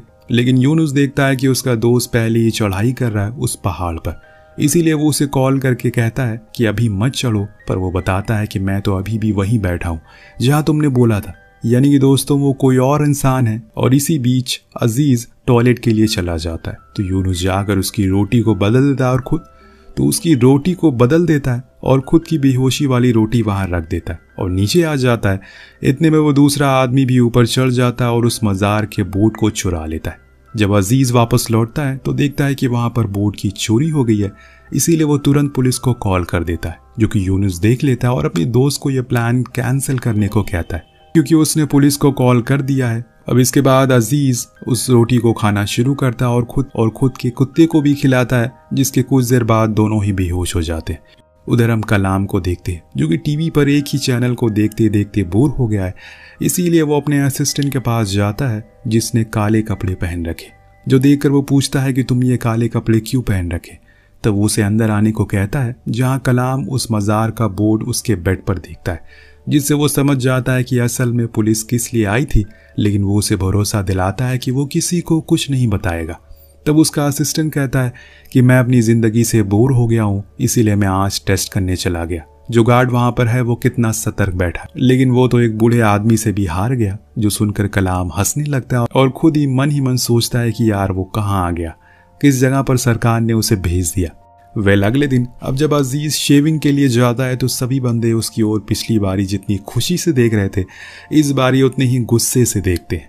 उधर सलमान अपने एक दोस्त को लेकर खेत में जाता है और कहता है कि उन्हें अब गॉड से प्रे करना होगा, तभी यहाँ पर बारिश होगी, क्योंकि वो हमसे किसी बात पर बहुत नाराज है। इधर जब यूनुस का पार्टनर सैले ऊपर मज़ार पर जाता है तो देखता है कि वहाँ पर एक औरत अपनी माँ के पैरों में उसी सिक्के वाले बाउल का पानी लगा रही है, जिससे वो फिर से चलना शुरू कर दे। ये देखकर सैले को लगता है कि जरूर ये कोई चमत्कारी मज़ार होगी, तभी लोग इसे इतना मानते हैं। वापस आकर यूनुस सैले से कहता है कि हमें कुछ करना होगा वरना बहुत देर हो जाएगी। तब सैले पूछता है कि क्या ये सच है कि तुमने वहीं पर वो पैसे गाले थे, क्योंकि लोगों का मानना है कि वहां पर किसी सेंट की कब्र है और उन्होंने चमत्कार होते हुए भी देखा है। तो वो कहता है कि ऐसा कुछ नहीं है, वहां कोई चमत्कार नहीं होता, ये सब लोगों की खुद की बनाई हुई कहानियां हैं। वहां बस मेरा पैसा है, हमें बस उस अजीज और उसके कुत्ते का कुछ करना होगा। तब सैले कहता है कि क्यों ना हम उन दोनों को मार दे। तो यूनुस कहता है कि जिससे कि पुलिस हमें सबसे पहले आकर पकड़ लेगी, जैसे हमारा रिकॉर्ड है, ये सबसे बड़ी बेवकूफ़ी होगी, हमें दिमाग से काम लेना होगा। लेकिन अगले दिन साले जब अपनी कार में होता है तो देखता है कि वहां पर अजीज का बेटा अपनी बकरियों को चला रहा है। उसके पीछे पीछे उसका कुत्ता भी है, इसीलिए वो बिना देरी किए उसके ऊपर कार को चढ़ा देता है। अब पूरा गांव ये खबर सुनकर दुखी हो जाता है और अजीज के पास उस कुत्ते को लेकर आता है, जो देखकर वो बहुत ज़्यादा गुस्से में आ जाता है और अपने बेटे को एक जोरदार थप्पड़ मारता है। लेकिन सब लोग कहते हैं कि इसमें इसकी कोई गलती नहीं है, एक कार इसके ऊपर चढ़ गई। इतने में एक आदमी कहता है कि हमें इसको क्लिनिक लेकर जाना चाहिए। इसलिए सब कलाम के पास पहुंचते हैं, जो उसका इलाज करना शुरू करता है। जब यूनुस को पता चलता है तो सैले को वो बहुत सुनाता है और कहता है कि तुमने ये बहुत गलत किया। अब पूरा गांव अलर्ट हो जाएगा क्योंकि पहले ही 2 बार मजार में चोरी हो चुकी है। तो वो सैले कहता है कि मैं उस कार को छुपा दिया है, किसी ने भी मुझे ऐसा करते हुए नहीं देखा, इसीलिए तुम टेंशन मत लो। दूसरी ओर क्लिनिक में कलाम अजीज को बुलाकर बताता है कि मैंने इसकी जान बचा ली है, लेकिन इसके सिर्फ 2 ही दांत बचे हुए, इसीलिए अब इसको कोई भी कड़ी चीज मत खिलाना, इसको थोड़ा आराम करने देना। अजीज हाँ कहता और फिर उसको लेकर वहां से घर आ जाता। सीन कट होता और हम हसन को देखते हैं, जो अपने पिता के साथ खेत में बैठा था। तभी उसके सामने से सलमान का एक पुराना दोस्त इस गांव को छोड़कर जा रहा है। हसन उनसे मिलने जाता है, लेकिन सलमान अपनी नजरें फेर लेता है क्योंकि उसे ये नहीं पसंद कि कोई भी इस गांव को छोड़कर जाए। उनके जाने के बाद वो अपने बेटे से कहता है, पहले यहाँ पर बारिश होती थी, लेकिन जब से उस सेंट की कब्र मिली है, मानो पूरे गांव में मनहूसियत फैल गई है। जो सुनकर हसन कहता है कि आप अपनी गलती किसी और पर थोप नहीं सकते। उधर रात में फिर से यूनुस और सैले दोनों ही मज़ार पर जाने की तैयारी में लग जाते हैं। इतने में वो देखते हैं कि जो उस दिन मज़ार पर एक लेडी अपने पैरों को पानी से धुल रही थी, वो आज खुद ही व्हील चेयर पकड़कर चल रही है, जो देखकर सैले सबसे ज़्यादा हैरान था। लेकिन उन्हें देर हो रही थी, इसीलिए वो निकल पड़ते हैं और देखते हैं कि आज अजीज अकेले है। लेकिन आज सैले कहता है कि उसे कुछ ठीक नहीं लग रहा है, उन्हें कल आना चाहिए। लेकिन यूनुस ऊपर जाने की जिद करता है, पर वो फिर उसे रोकता है और कहता है कि आज कुछ ठीक सा नहीं लग रहा है, हम कल आते हैं। वो मान जाता है और घर लौट जाता है। अब अगले दिन सलमान हथौड़ा लेकर उस मज़ार को तोड़ने पहुंच जाता है, पर कुछ लोग उसे ऐसा करने से रोकते हैं। आपको पता ही है सलमान किस कदर गुस्सा है। खैर, रात होने पर हसन अपने पिता के पास खाना लेकर जाता है और कहता है कि आपने सुबह से कुछ नहीं खाया, पर वो उसके सवाल का कोई जवाब नहीं देते। हसन को लगता है कि शायद वो उससे नाराज़ है, इसीलिए वो खाना वहीं रखकर बाहर आ जाता है। लेकिन जब अगले दिन जाता है तो देखता है कि वो खाना अभी भी वैसे ही रखा हुआ है, जिससे कि उसे उनकी फिक्र होने लगती है। वो उन्हें बार बार पुकारता है, लेकिन सलमान की कोई आवाज़ नहीं आ रही थी। हसन को लगता है कि शायद ये अपने दोस्त को याद कर रहे होंगे, इसीलिए वो उसी दिन उनके गांव जाकर उन्हें सब बताता है और फिर उनके साथ अपने घर की ओर आने लगता है। पर उनका दोस्त भी सलमान की हालत को देखकर समझ नहीं पाता असल में उन्हें क्या हुआ है। आगे हम देखते हैं कि अजीज उसी नाई के पास जाकर कहता है कि उसे उसकी मदद चाहिए। असल में उसने अपने कुत्ते के दांत लगवाने हैं, तो वो कहता है कि मैं बस सोने के दांत ही लगाता हूँ। तो अजीज कहता है कि ठीक है, मैं पैसे का इंतजाम कर दूंगा, बाकी तुम उन दांतों को बना दो, फिर हम डॉक्टर से उसे लगवा देंगे। वो मान जाता और उसी रात वो अपने डॉग के कुछ टूटे हुए दांत और पैसे लेकर उस नाई के घर पहुंचता है। लेकिन उसमें कुछ पैसे कम थे, इसीलिए वो कहता है कि वो उन्हें कुछ ही दिन में अपनी ज़मीन बेचकर लौटा देगा। देन कुछ दिन बाद वो नाई उन सोने के दांतों को बना देता है, जिसे लेकर वो डॉक्टर के पास जाता है। अब डॉक्टर कलाम उसे लगा देते हैं और ये चीज़ जब गांव वाले देखते हैं तो वो कलाम की बहुत तारीफ करते हैं, उस डॉग की भी। ऐसे ही एक दिन अजीज अपने कुत्ते को घर के बाहर बांध कर सोने के लिए चला जाता है, पर उसे लगता है कि अगर किसी ने उन सोने के दांतों को चक्कर उसके कुत्ते को फिर से कुछ कर दिया तो क्या होगा, इसीलिए वो उसे अंदर भेजकर खुद ही रखवाली करने लगता है। यही समय का पहिया है दोस्तों, कल कुत्ता उसकी रखवाली कर रहा था और आज वो कुत्ते की कर रहा है। वहीं दूसरी ओर हसन फिर से अपने पिता के कमरे में जाता है, पर वो देखता है कि उनकी मौत हो गई भूखे रहने की वजह से। इसके बाद वो उन्हें वहीं अपने खेत में दफन कर देता है। एक दिन यूनुस और बहुत उदास हो जाता है। एक दिन यूनुस देखता है कि मज़ार पर कोई भी पहरेदारी के लिए नहीं है, यही सही मौका है, इसीलिए वो ऊपर जाता है। लेकिन तभी बिजलियां कड़कना शुरू हो जाती है, जिससे उसे डर लगने लग गया था, इसीलिए वो वापस नीचे आ जाता है और कहता है कि हम कल आएंगे। और इसी तरह से एक एक दिन निकलता जा रहा था। अब अगले दिन सुबह हसन अपना घर बंद करके गाँव छोड़कर जाने की तैयारी में था। अपने पिता को वो आखिरी सलाम करता है, लेकिन तभी आसमान से पानी गिरना शुरू हो जाता है, जिसे देखकर वो रोने लगता है, क्योंकि यही तो उसके पिता हमेशा से चाहते थे। इसी के लिए उन्होंने कितनी दुआएं करी। आखिरकार बारिश हो ही गई। वो अपने घर वापस लौट आता और शायद ऊपर वाला भी उसे रोकना चाह रहा हो। उस दिन हसन ऊपर जाकर उस मज़ार पर बैठ जाता है और सबके जाने के बाद वो वहाँ एक गड्ढा खोदता है और एक बम उसमें लगा देता है, जिसकी वायर वो पीछे से जाकर जला देता है। इस बीच वहाँ पर यूनुस भी आ गया था और जैसे ही वो उस गेट को खोलता है वो वायर जलना शुरू हो जाता है, जिसके कुछ देर में वहाँ एक ज़ोरदार धमाका होता है और सब कुछ ख़त्म हो जाता है। हसन जब वापस आकर देखता है तो पूरी मज़ार ढह चुकी थी, पर उसे ज़मीन में कुछ गड़ा हुआ मिलता है। जब वो उसे बाहर निकालता है तो वो वही बैग था जिसमें यूनुस के पैसे थे, लेकिन यूनुस तो वहीं बेहोश पड़ा हुआ था। इतने में पुलिस का सायरन की आवाज़ आना शुरू हो जाती है और हसन वो बैग लेकर भाग जाता है, जिसके कुछ ही देर बाद यूनुस को भी होश आता है और वो भी पुलिस की आवाज़ सुनकर नीचे आने लगता है। पर वो देखता है कि सैले कार लेकर भाग गया है। घर जाने पर जब हसन उस बैग को खोलता है तो उसमें कई करोड़ रुपए थे, जिसे देखकर उसके होश उड़ जाते हैं और वो उसी सोच में डूब जाता है कि वो इन पैसों का क्या करेगा। जब ये सीन कट होता है तो हम देखते हैं कि हसन ने सेम वैसे ही मज़ार अपने पिता की कब्र पर बनवाई थी, क्योंकि उसका मानना था कि उस सेंट ने कुछ नहीं किया बल्कि उसके पिता की ये दुआओं का असर है, जिसकी वजह से इस गांव में फिर से बारिश होने लगी। इस बीच हम देखते हैं कि सभी लोग फिर से वापस आने लगे हैं जो जो उस गांव को छोड़कर गए थे। अब आप सोच रहे होंगे कि आखिर इस कहानी में था क्या, ये कहानी हमें क्या बताने की कोशिश कर रही थी।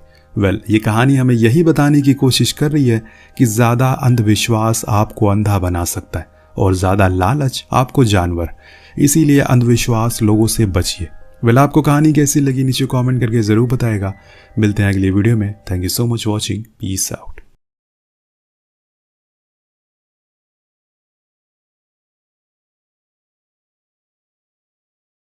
इस कहानी की शुरुआत होती है वेस्ट अफ्रीका की कंट्री सेनेगल से। यहाँ पर हमें एक लड़के को दिखाया जाता है जिसका नाम सीडो है। वो अपने कजिन मूसा के साथ डकार शहर में रहता है। दरअसल ये दोनों बहुत गरीब हैं। ये हर रोज कंस्ट्रक्शन का काम करते हैं ताकि वो कुछ पैसे कमा सकें। इन दोनों का एक ही गोल होता है कि वो पूरा दिन काम करके ज्यादा से ज्यादा पैसे कमा सकें ताकि वो एक दिन यूरोप में जाकर काफी फेमस सिंगर्स बन सकें, जिससे वो एक अच्छी जिंदगी जी पाए। अब इसके बाद वो 6 महीनों तक कड़ी मेहनत से काम करते हैं और यूरोप जाने के लिए पैसे जमा कर लेते हैं। एक दिन सीडो अपनी माँ से कहता है कि वो यूरोप जाकर काम करना चाहता है ताकि वो अपनी फैमिली का ख्याल रख सके, लेकिन ये सुनकर सीडो की माँ उसके ऊपर काफी ज्यादा भड़क जाती है। दरअसल इस गांव से पहले ही काफी लोग यूरोप के लिए निकले थे, लेकिन बीच रास्ते में वो सब के सब मारे गए। अब अगले दिन सीडो की माँ मूसा पर काफी ज्यादा चिल्लाती है क्योंकि उसे ऐसा लगता है कि ये सब मूसा का ही आइडिया है और उसकी वजह से सीडो यूरोप जाने की जिद कर रहा है। सीडो छुप कर ये सब देख रहा होता है, जिसके बाद वो सामने आकर अपनी मॉम को शांत करता है और उनसे कहता है कि कल रात में आपसे मजाक कर रहा था, मैं कहीं नहीं जा रहा। इसके बाद हम देखते हैं कि सीडो और मूसा हर दिन अपना काम कर रहे होते हैं और काम से लौटने के बाद वो हर रात अपने सॉन्ग लिखा करते और अपने दोस्तों के सामने वो गाया करते। अब आखिर 6 महीनों के बाद उनके पास इतने पैसे हो गए होते हैं कि वो यूरोप जा सके। इसके बाद एक आदमी से आकर मिलते हैं जिसका नाम होता है जिस्को। ये दोनों भाई उससे यूरोप जाने के लिए एडवाइस मांगते हैं, लेकिन जिस्को कहता है कि तुम लोगों को यूरोप नहीं जाना चाहिए क्योंकि जो जिंदगियां टीवी पर दिखती हैं वो कभी भी हकीकत नहीं होती और यूरोप इतना ज्यादा खूबसूरत नहीं है जैसा कि हमें टीवी पर दिखता है। वहाँ पर भी काफी बुरी जिंदगी है, वहाँ पर भी लोग सड़कों पर रह रहे हैं। अब जिस्को से मिलने के बाद सीडो डिसाइड करता है कि वो यूरोप नहीं जाएगा, लेकिन मूसा जिद करता है। वो उसे कहता है कि पिछले 6 महीनों से हमने काम किया है, कड़ी मेहनत की है और अब वो किसी भी सूरत पीछे नहीं हट सकते। सीडो को ना चाहते हुए भी उसकी बात माननी पड़ती है। इसके बाद ये दोनों एक शमन के पास जाते हैं। दरअसल ये एक तरीके का पंडित होता है। ये दोनों से पूछते हैं कि क्या वो यूरोप जा सकते हैं। तब शमन उनसे कहता है कि हाँ, तुम बिल्कुल जा सकते हो और ये सुनने के बाद वो दोनों काफी खुश हो जाते हैं। अगले दिन सीडो अपनी माँ को बिना बताए मूसा के साथ यूरोप के लिए निकल जाता है। बीच रास्ते में ये अपने गाने गा रहे होते हैं जो कि इन्होंने खुद बनाए हैं। अब जब वो माली नाम की जगह पर पहुंचते हैं तो वहाँ पर वो एक आदमी से $100 के अपने पासपोर्ट बनवा लेते हैं। यहाँ पर वो आदमी उनसे कहता है कि अगर कोई तुमसे पासपोर्ट दिखाने को कहे तो तुम उन्हें चुपचाप अपना पासपोर्ट दिखा देना बिना कुछ बोले। अब तुम दोनों मालियन बन चुके हो, तुम अब वेस्ट अफ्रीका के नहीं रहे। वो इन दोनों के पासपोर्ट पर नाम भी चेंज कर देता है और वो मूसा के नाम को मेलिक कर देता है और सीडो के नाम को सेलिफ में बदल देता है। अब जब ये माली के बॉर्डर पर पहुंचते हैं और नाइजीरिया में एंटर करने वाले होते हैं तो वहाँ के गार्ड उनका पासपोर्ट चेक करते हैं और इन दोनों से पूछताछ करते हैं, लेकिन मूसा जरूरत से कुछ ज्यादा ही बोलने लगता है, जिस वजह से वो गार्ड समझ जाता है कि ये झूठ बोल रहा है। वो इन्हें धमकी देता है कि अगर उन्होंने अभी के अभी $50 नहीं दिए तो वो इन दोनों को जेल ले जाएंगे। ये दोनों जैसे तैसे करके उस कार से अपनी जान छुड़ाते हैं, जिसके बाद ये दोनों नाइजीरिया में पहुंच जाते हैं। यहाँ पर इन्हें यूबी नाम का एक आदमी मिलता है जो कि इन्हें एक कार देता है, जिसकी मदद से वो नाइजीरिया से निकलकर इटली में जाएंगे।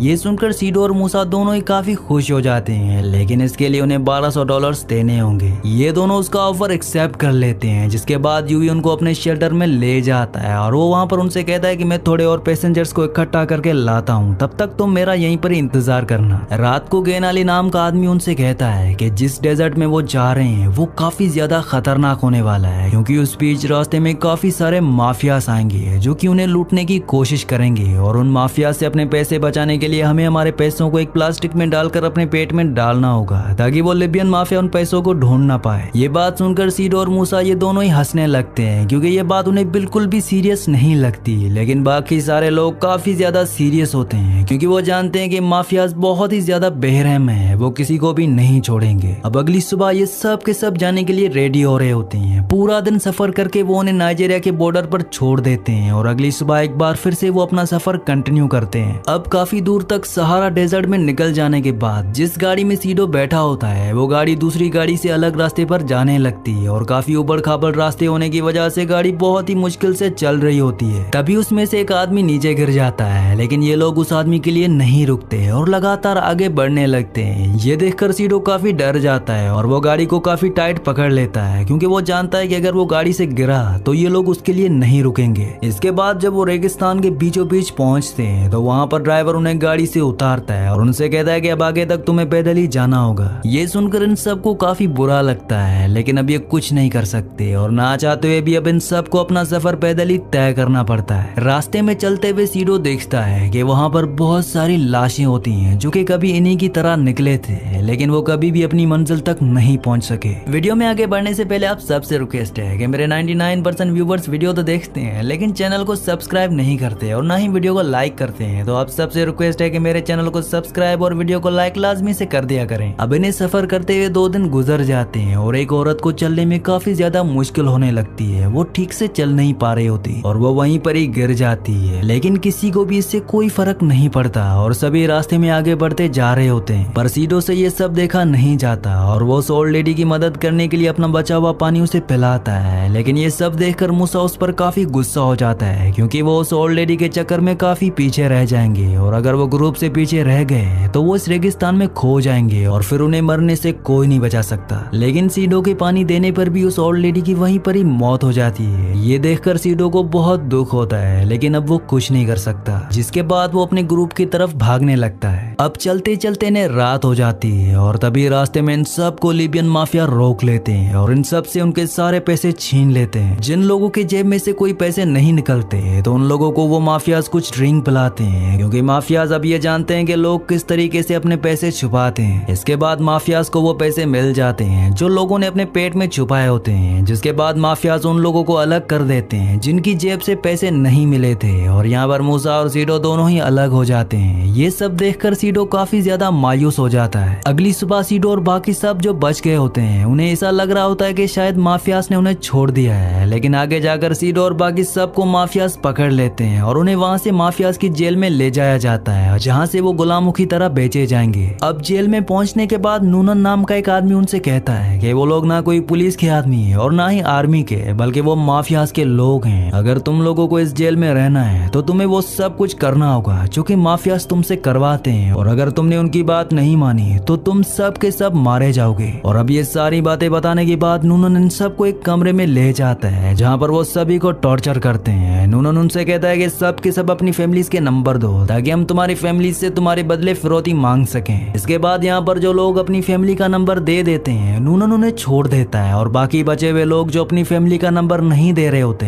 जिनमें सीडो भी शामिल है, वो उन्हें बहुत टॉर्चर करते हैं। अब इसके बाद हम देखते हैं कि सीडो की हालत बहुत ज्यादा खराब होती है, उसके चेहरे पर जख्मों के निशान होते हैं। वहाँ पर एक मार्टिन नाम का आदमी होता है, वो सीडो को पानी पिलाता है क्योंकि वो बहुत दर्द में होता है। अब कुछ दिनों के बाद एक माफिया का आदमी जेल के अंदर आता है और सभी कैदियों से कहता है कि मुझे एक कारपेंटर की जरूरत है, तो जो भी कारपेंटर का काम जानता है वो मेरे साथ है, और साथ ही वो उन लोगों को भी बोलता है जो कि बिल्डर्स हैं, वो उन्हें भी उसके साथ आने के लिए कहता है। दरअसल ये लोग अब इनसे काम करवाना चाहते हैं। ये सुनने के बाद मार्टिन अपना हाथ ऊपर कर लेता है और वो सीडो से भी अपना हाथ ऊपर करने करने को कहता है। अब जब ये बाहर आते हैं तो वहाँ पर एक यानम नाम का आदमी होता है। वो सीडो को $500 में खरीद लेता है, लेकिन यहाँ पर मार्टिन उससे कहता है कि वो अकेले काम नहीं कर सकता, उसे एक आदमी चाहिए। वो कहता है कि हम दोनों एक साथ काम कर सकते हैं। ये बात सुनकर वो माफिया का आदमी मार्टिन की बात मान जाता है और जब वो अपनी लोकेशन पर पहुंचते हैं तो वो आदमी बताता है कि उन्हें उसके बॉस के लिए घर के चारों तरफ एक दीवार बनानी है। इसके बाद मार्टिन और सीडो को पेट भर खाना दिया जाता है ताकि वो अच्छे से काम कर सकें, क्योंकि जेल में मुश्किल से उन्हें कुछ खाने को मिलता था। खाना खाने के बाद वो काम पर लग जाते हैं, लेकिन यहाँ पर सीडो को एक बिल्डर की तरह काम करना नहीं आता, लेकिन मार्टिन उसे धीरे धीरे काम सिखा देता है। अब शाम को काम खत्म करने के बाद मार्टिन सीडो से पूछता है कि क्या तुम्हारे फादर को पता है कि तुम यूरोप के लिए निकले हो? तब सीडो कहता है कि उसके फादर उसके बचपन में ही गुजर गए थे। वो कहता है कि घर पर उसकी मॉम है, जिसको नहीं पता कि वो अपने कजन के साथ यूरोप के लिए निकल आया है। मार्टिन सीडो से उसके कजन मूसा के बारे में पूछता है, लेकिन सीडो बताता है कि माफियास ने उसे बीच रास्ते में पकड़ लिया था, जिसके बाद वो दोनों अलग हो गए थे और उसके बाद उसे नहीं पता कि वो अब कहाँ है। ये सुनकर मार्टिन को सीडो के लिए काफी बुरा लगता है, लेकिन सीडो को पूरा यकीन है कि एक दिन वो मूसा से जरूर मिलेगा। अब एक दिन जब इनका काम लगभग खत्म होने वाला होता है तब यानम वहाँ पर आता है और मार्टिन से कहता है कि मुझे यहाँ पर एक फाउंटेन भी बनवाना है, जैसा कि इस पिक्चर में देख सकते हो। मार्टिन इसके लिए मान जाता है और उसे कहता है कि मैं इससे भी अच्छा फाउंटेन बना सकता हूँ। तब यानम मार्टिन से कहता है कि अगर तुम सच में ऐसा कर सकती हो तो उसका बॉस उसे काफी खुश होगा और उन्हें माफिया से भी आजाद करवा देगा और साथ ही त्रिपोली जाने के लिए उसे पैसे भी देगा। ये सुनकर दोनों ही बहुत खुश हो जाते हैं, क्योंकि अब उनके पास यहाँ से निकलने के लिए एक उम्मीद है। अब उस दीवार को कंप्लीट करने के बाद ये दोनों ही फाउंटेन का काम करने में लग जाते हैं, क्योंकि अगर ये इस काम को ठीक से करते हैं तो ये यहाँ से निकल सकते हैं। इसके बाद कुछ ही दिनों में मार्टिन और सीडो अपने फाउंटेन का काम पूरा कर लेते हैं। तब यानिम का बॉस वहाँ पर आकर उनका फाउंटेन देखता है। उस माफिया बॉस के साथ उसकी वाइफ भी होती है, जिसे वो फाउंटेन काफी पसंद आता है और वो माफिया बॉस इन दोनों के काम से बहुत इम्प्रेस हो जाता है। इसीलिए वो इन दोनों को माफिया से आजाद करवा देता है और साथ ही इन्हें त्रिपोली जाने के लिए पैसे भी देता है। जिस बात को सुनकर ये दोनों बहुत ही खुश हो जाते हैं। इन दोनों को यकीन नहीं हो रहा होता कि अब ये आजाद हैं। अब इसके बाद ये दोनों सीधा त्रिपोली पहुंचते हैं। यहाँ पर पहुंचते ही सीडो मूसा को ढूंढने लगता है, लेकिन काफी कोशिश करने के बाद भी उसे मूसा नहीं मिलता। यहाँ पर मार्टिन सीडो से कहता है कि वो उसके साथ चल सकता है, लेकिन सीडो अपने कजिन को पीछे नहीं छोड़ सकता। ये सुनने के बाद मार्टिन उसकी बात मान जाता है और उसे कहता है कि मूसा के मिलते ही तुम इटली की तरफ आ जाना, मैं तुम्हारा वहाँ पर इंतजार करूंगा। अब अलग होने से पहले सीडो मार्टिन को थैंक्स कहता है और उसके बाद ये दोनों अपने अपने रास्ते निकल जाते हैं। यहाँ पर सीडो वापस से मूसा को ढूंढने में लग जाता है, लेकिन काफी ढूंढने पर भी मूसा का कोई पता नहीं मिलता। मूसा को ढूंढने के साथ साथ सीडो यहाँ पर मजदूरी भी कर रहा होता है। अब सीडो जब अपना काम कर रहा होता है तभी उसके दोस्त उसे आकर बताते हैं कि अब ये भी स्नेगल से कुछ मजदूर आए हैं, जिसमें शायद तुम जिसे ढूंढ रहे हो वो भी उन्हीं में ना हो। ये बात सुनते ही सीडो स्नेगल की मजदूरों की तरफ भागता है और जब वो वहाँ पर पहुंचता है तो आखिरकार उसे मूसा देख जाता है। मूसा को सीडो देखकर उसे अपने गले से लगा लेता है और उसे यहाँ से चलने को कहता है, लेकिन मूसा यहाँ से जाने से मना कर देता है। सीडो से पूछता है कि आखिर क्यों? तब मूसा उसे बताता है कि जब वो भागने की कोशिश कर रहा था तो उन्होंने उसके पैर पर गोली चला दी और अब वो चल नहीं सकता। ये बात सुनकर सीडो को बहुत दुख होता है, लेकिन मूसा उसे कहता है कि अब हमें वापस घर चलना चाहिए। पर सीडो उसे कहता है कि अब हम मंजिल के काफी करीब हैं और अब हम यहाँ से वापस नहीं लौट सकते। वो मूसा से कहता है कि हम तुम्हारा यहाँ पर इलाज करवाएंगे और उसके बाद हम यूरोप के लिए निकल जाएंगे। सीडो का कॉन्फिडेंस देखकर मूसा भी मान जाता है और उसके बाद वो मूसा के इलाज के लिए उसे अपने दोस्त लोए के पास लाता है। यहाँ पर लोए मूसा का इलाज करने लगता है, जिसके बाद लोए सीडो को दवाइयाँ लेने के लिए समीर नामी आदमी के पास भेजता है, जो कि लोए का दोस्त होता है। दरअसल समीर एक बार्बर होता है जो कि इलीगली यहाँ पर दवाइयाँ बेचता है, क्योंकि यहाँ पर काले लोगों को दवाइयाँ नहीं दी जाती। अब जब सीडो समीर के पास पहुँचता है तो समीर जल्दी जल्दी उसे दवाइयाँ दे देता है और उसे यहाँ से जल्दी से जाने को कहता है, क्योंकि अगर वो पकड़ा गया तो उसके लिए प्रॉब्लम हो जाएगी। सीडो दवाइयाँ ले आता है, जिसके बाद लोई मूसा को दवाइयाँ दे देता है। रात में लोई सीडो से कहता है कि हमें मूसा को हॉस्पिटल ले जाना होगा,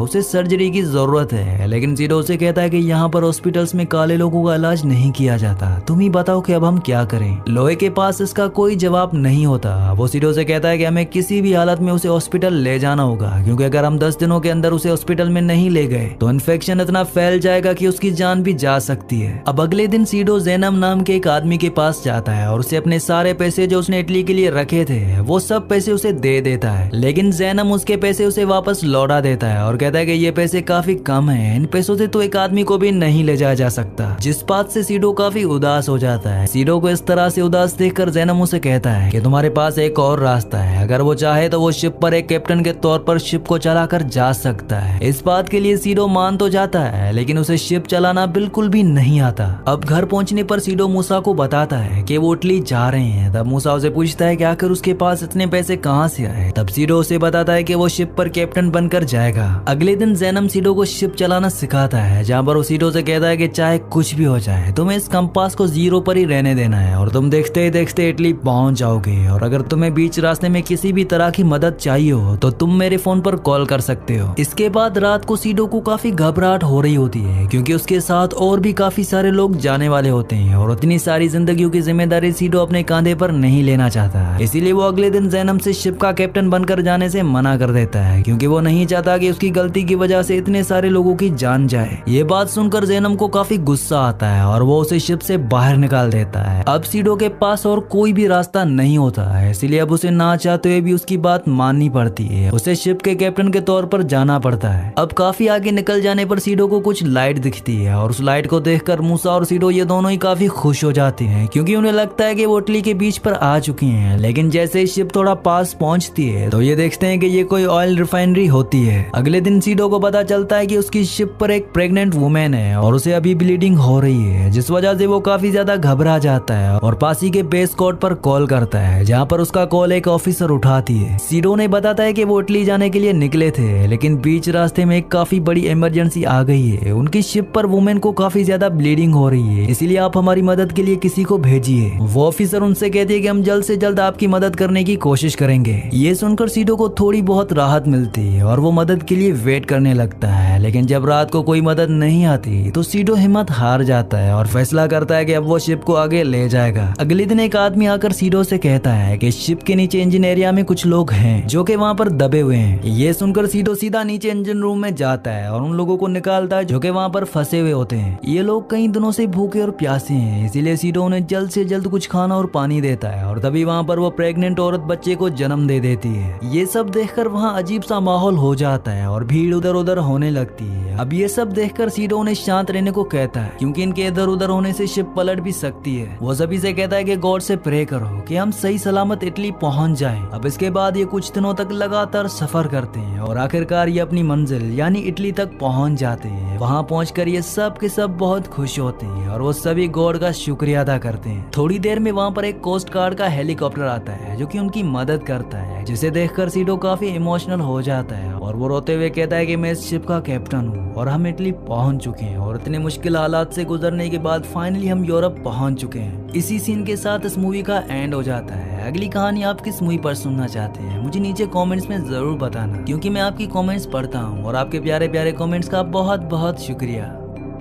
दोस्तों, कहानी की शुरुआत होती है खौफनाक और अंधेरी गुफा में छुपी ड्रेसा नाम की लड़की को दिखाते हुए, जिसके हाथ में स्नाइपर थी और वो यहाँ बैठकर किसी का इंतजार कर रही थी। तभी हम इस गुफा से कुछ किलोमीटर दूर एक एयरपोर्ट को देखते हैं, जहाँ एक प्लेन लैंड करता है और उसमें से जैसे ही प्रेसिडेंट बाहर आते हैं वैसे ही ड्रेसा उन्हें अपनी स्नाइपर से शूट कर खत्म कर देती है। और तभी यहाँ पर हमें पता चलता है कि ये कोई मामूली लड़की नहीं है, बल्कि ये एक बेहतरीन और खूंखार स्नाइपर है, जो कुछ इस तरह से प्रेसिडेंट पर निशाना लगाती है कि आसपास के लोगों को पता भी नहीं चलता कि प्रेसिडेंट पर किसने और कहां से गोली चलाई। खैर, अब ड्रेसा अपना काम खत्म करने के बाद बुलेट कवर को अपने पास रख लेती है। इसके बाद ड्रेसा अपनी माँ से मिलने उनकी ग्रेव पर जाती है, क्योंकि वो अब उसकी माँ इस दुनिया में नहीं थी। लेकिन जब वो ग्रेवयार्ड में पहुंचती है तो वो देखती है कि उसके पिता पहले से ही यहाँ बैठे हुए हैं। वो उनके पास जाकर उनसे बात करने की कोशिश करती है, लेकिन तभी ड्रेसा के पिता उसके सामने इस बात का खुलासा करते हैं कि वो अपनी बेटी के बारे में सब कुछ जानते हैं, कि वो एक स्नाइपर है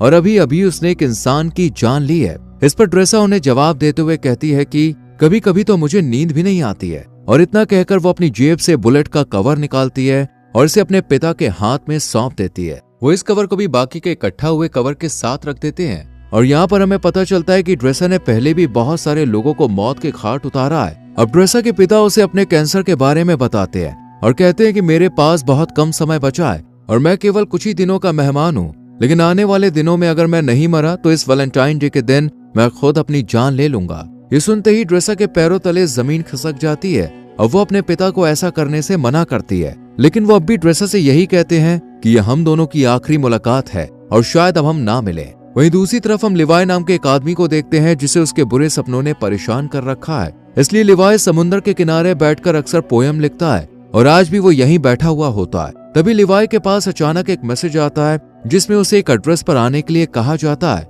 लिवाई मैसेज पढ़ते ही तुरंत अपनी गाड़ी यहाँ से लेकर निकल जाता है और उस एड्रेस पर पहुंच जाता है। वो जैसे ही घर के अंदर एंटर करता है तो यहाँ उसकी मुलाकात एक लेडी से होती है जिसका नाम होता है बार्थोलोम्यू। और इन दोनों की बातों से हमें पता चलता है कि लिवाई पहले मिलिट्री में एक स्नाइपर हुआ करता था, लेकिन अब उसने इस काम से रिटायरमेंट ले ली है और अपना ज्यादातर समय घर पर ही बिताता है। यहाँ बार्थो लिवाई से बात करती है और उसे एक नया मिशन सौंपते हुए कहती है कि मैं तुम्हें किसी दूसरी जगह भेजना चाहती हूँ क्योंकि तुम एक बहुत अच्छे स्नाइपर हो, इसलिए ये काम सिर्फ तुम ही कर सकते हो। साथ ही वो लिवाई से ये भी पूछती है कि क्या तुम्हारी फैमिली में कोई ऐसा है जो तुम्हारे जाने के बाद तुम्हें मिस करे, क्योंकि हो सकता है कि तुम वहां जाने के बाद उन्हें कभी ना मिल पाओ। ये सुनकर लिवाई थोड़ा सोच में पड़ जाता है और बार्थो से कहता है कि मेरी फैमिली में ऐसा कोई नहीं है और मैं अकेला रहता हूँ। इसके बाद बार्थो से मिशन की सारी जानकारी बाद में देने का कहती है। इसके बाद लिवाई को बेहोश कर दिया जाता है और जब उसकी आंख खुलती है तो वो अपने आप को एक प्लेन में पाता है, लेकिन लिवाई को अब तक ये नहीं पता था कि उसे मिशन के लिए कौन से देश ले जाया जा रहा है। इसलिए वो प्लेन में मौजूद स्टाफ से जब ये बात पूछने की कोशिश करता है तब सभी उसकी बात को इग्नोर कर देते हैं, पर एक पायलट आकर लिवाई को बताती है कि तुम्हारी डेस्टिनेशन आ चुकी है और अब वो उसे यही लैंड कराने वाले हैं। साथ ही वो लिवाई से ये भी कहती है कि तुम्हें अपनी मंजिल तक पहुंचने के लिए यहाँ से कम 32 किलोमीटर पैदल चलकर जाना होगा, तभी तुम उस जगह पर पहुंच पाओगे जहाँ से तुम्हें इस मिशन को अंजाम देना है। इतना कहने के बाद वो लिवाई को एक पैराशूट देती है जिसे पहनकर वो प्लेन से नीचे बर्फ पर कूद जाता है और फिर धीरे धीरे आगे बढ़ने लगता है। लिवाई को पैदल चलते चलते अब 2 दिन बीत जाते हैं और 2 दिन बाद आखिरकार वो अपनी मंजिल तक पहुंची जाता है, जहां सबसे पहले उसकी मुलाकात जेडी नाम के एक आदमी से होती है जो उसे एक वॉच टावर की तरफ ले जाता है और उसे बताता है कि अगले 1 साल तक तुम यहीं पर काम करोगे।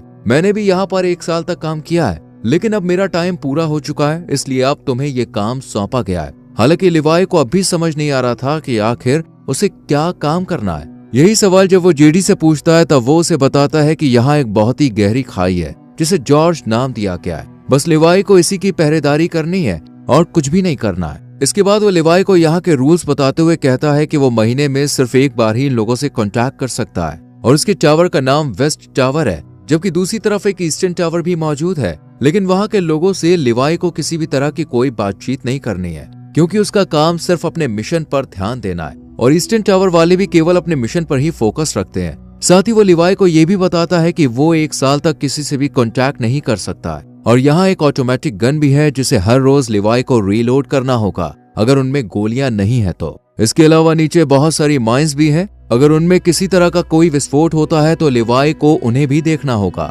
हालांकि लिवाई को अब तक समझ नहीं आ रहा था कि आखिर उसका मिशन है क्या, इसलिए वो जेडी से पूछता है कि क्या मेरा काम यहाँ पर आने वाले लोगों को जॉर्ज के करीब जाने से रोकना है। इस पर जेडी कहता है नहीं, जो चीज जॉर्ज के अंदर है उसे ऊपर आने से रोकना है। फिर वो एक छोटा सा बम उठाता है और उसे खाई यानी जॉर्ज के अंदर फेंक देता है। जैसे ही धमाका होता है अचानक खाई से एक बहुत ही डरावनी और अजीब सी आवाज सुनाई देती है जो किसी मॉन्स्टर की तरह लग रही थी और यहाँ पर हमें इस खाई की असलियत का पता चलता है कि इसके अंदर कोई छोटी मोटी या मामूली चीज नहीं है बल्कि कुछ बेहद ही खौफनाक छुपा हुआ है। इसके बाद जेडी लिवाई से कहता है कि जो चीजें जॉर्ज के अंदर छुपी हुई हैं उन्हें हेलोइन कहा जाता है और तुम्हें उन्हें ऊपर आने से किसी भी हाल में रोकना होगा। ऐसा कहा जाता है कि साल 1940 में सेना की 3 बटालियन इन्हीं हेलोइन को रोकने के लिए नीचे गई थी, लेकिन वो भी कभी वापस नहीं आई। साथ ही वो लिवाई को एक स्ट्रे डॉग अलार्म के बारे में बताता है। जिस दिन वो अलार्म बजना शुरू हो जाए उस दिन तुम बिना कुछ सोचे समझे बस यहाँ से अपनी जान बचाकर भाग जाना। हालांकि मुझे भी नहीं पता कि ऐसा क्यों बोला गया है, लेकिन मुझे जो पता है बस वो मैं तुम्हें बता रहा हूँ। इतने में इन दोनों की नजर सामने वाले टावर पर पड़ती है जहाँ अब किसी नए अफसर को अपॉइंट किया गया था क्योंकि पुराने अफसर को 1 साल पूरा हो चुका था।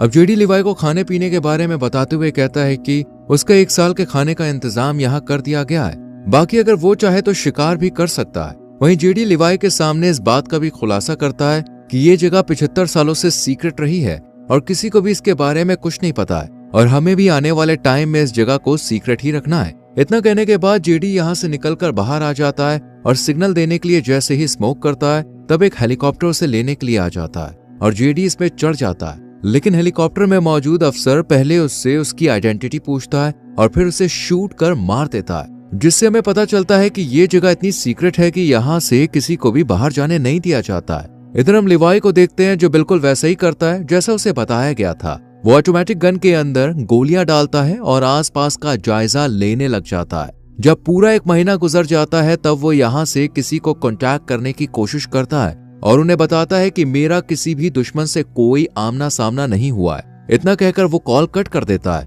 क्योंकि उसे बस इतनी ही बातें करने की इजाजत दी गई थी और ये मैसेज उसे हर महीने में केवल एक बार ही भेजना है। इसके बाद वो अलमारी में रखी किताबें पढ़ने लगता है कि तभी उसकी नजर दीवार पर लिखे हुए कुछ मैसेज पर पड़ती है जो यहाँ रहने वाले इंसानों ने अपने अपने एक्सपीरियंस के हिसाब से लिखे थे। इन्हें पढ़ने के बाद लिवाई बाहर आ जाता है और एक टेलीस्कोप की मदद से दूसरे टावर को देखने की कोशिश करता है जहाँ उसे एक लड़की बैठी हुई दिखाई देती है जो कि कोई और नहीं बल्कि ड्रेसा ही थी। ड्रेसा की खूबसूरती देखकर लिवाई उसे देखता ही रह जाता है लेकिन बात करने की कोशिश नहीं करता क्योंकि उसे दूसरे वॉच टावर से कांटेक्ट करने के लिए मना किया गया था।